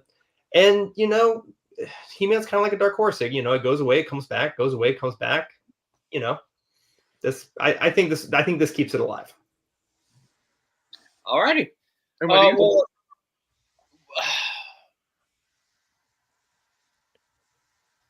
I'm kind of going to cherry pick on everything y'all said. I think it keeps it alive. I think it, especially with how strong in it. But then, you know, Netflix does dumb shit. Like it canceled Glow on a cliffhanger. It cancels shows on cliffhangers. Like there's no need. Huh? It 100% just goes off streaming numbers. If the numbers aren't there, yeah. And agreed. Hopefully the numbers are there. I kind of agree with what Jay said at the beginning of the show. We need to just like literally just like throw it on in the background and just like let it play like endlessly, just loop it. Yeah. That I think that if they don't give us bullshit, like I'm not gonna say bullshit characters, but like they don't have the luxury that like Hasbro and G.I. Joe have. You can't just give us repaints, give us all new solid figures like that. Yeah. The He-Man, like the battle armor. It's a different He-Man, but it's a different body, it's a different sculpt. Fine. Does it save it? I don't think it saves it per se, but I think it does give it like a shot of adrenaline. There we go. It's not like, you know, like, oh, I'm alive, but it's like, oh, EpiPen. Okay, right? Narcan. It's like you're ODing, like, oh, okay, good. Whew, okay, well, I'm alive. Here's something to think about. Like, so here's something to think about. Like when they were talking live action show, right? Am I still on or you're froze? You're getting a little choppy. Can you hear me? Yep. Yeah, we can hear you though. Oh, okay, cool. I froze on my end. Yeah, here. Think of it this way: when Revelations first came out, there was a lot of talk of there being a live action movie or whatever they were going to do. A lot of talk. Revelations didn't have the best reviews. It got a lot of hate, and then all of a sudden you see they stopped talking about that live action movie. Revolution's really good. If the talk can go, it keeps things alive. It gets people talking again. It shows that it's a property that can sell, and you need to lean more on He-Man, the star of the movie or star of the show. Yeah, fair. And you know, maybe you know, this does give that how much they have they finished that movie, like $40 million worth, something like that. Yeah, they reportedly they spent quite a bit. Yeah, I mean, yeah, they pissed in the wind. Tax write off. But I think it does give them like that like breath of fresh air. Like, all right, this can be like when you have a compelling hero, heroine, villain, arc villain. I think it gives it a breath of fresh air. I don't know. I wouldn't say it necessarily saves it, but it's a life preserver. It's like a little buoy. Like, all right. I'm actually optimistic, which is rare for me. I know. Your new leaf is turned over. I think there's a better chance of a He-Man movie than there is a Beastmaster movie. So there's that, and I love Beastmaster. I mean, I will take whatever I can get. As everyone stares at me. I know what Beastmaster is, Lance. It's just it's not my thing. I've been waiting for a Conan the King movie forever. It's never going to happen. So, but I still have hope. I hope that kills you, Jake. Makes me stronger. All right. For Mega J, Steven, and Lance, I am Bobby. Remember, it costs nothing to be nice, Steven. Although you've been doing really well lately, man. I have to give it to you. Good job.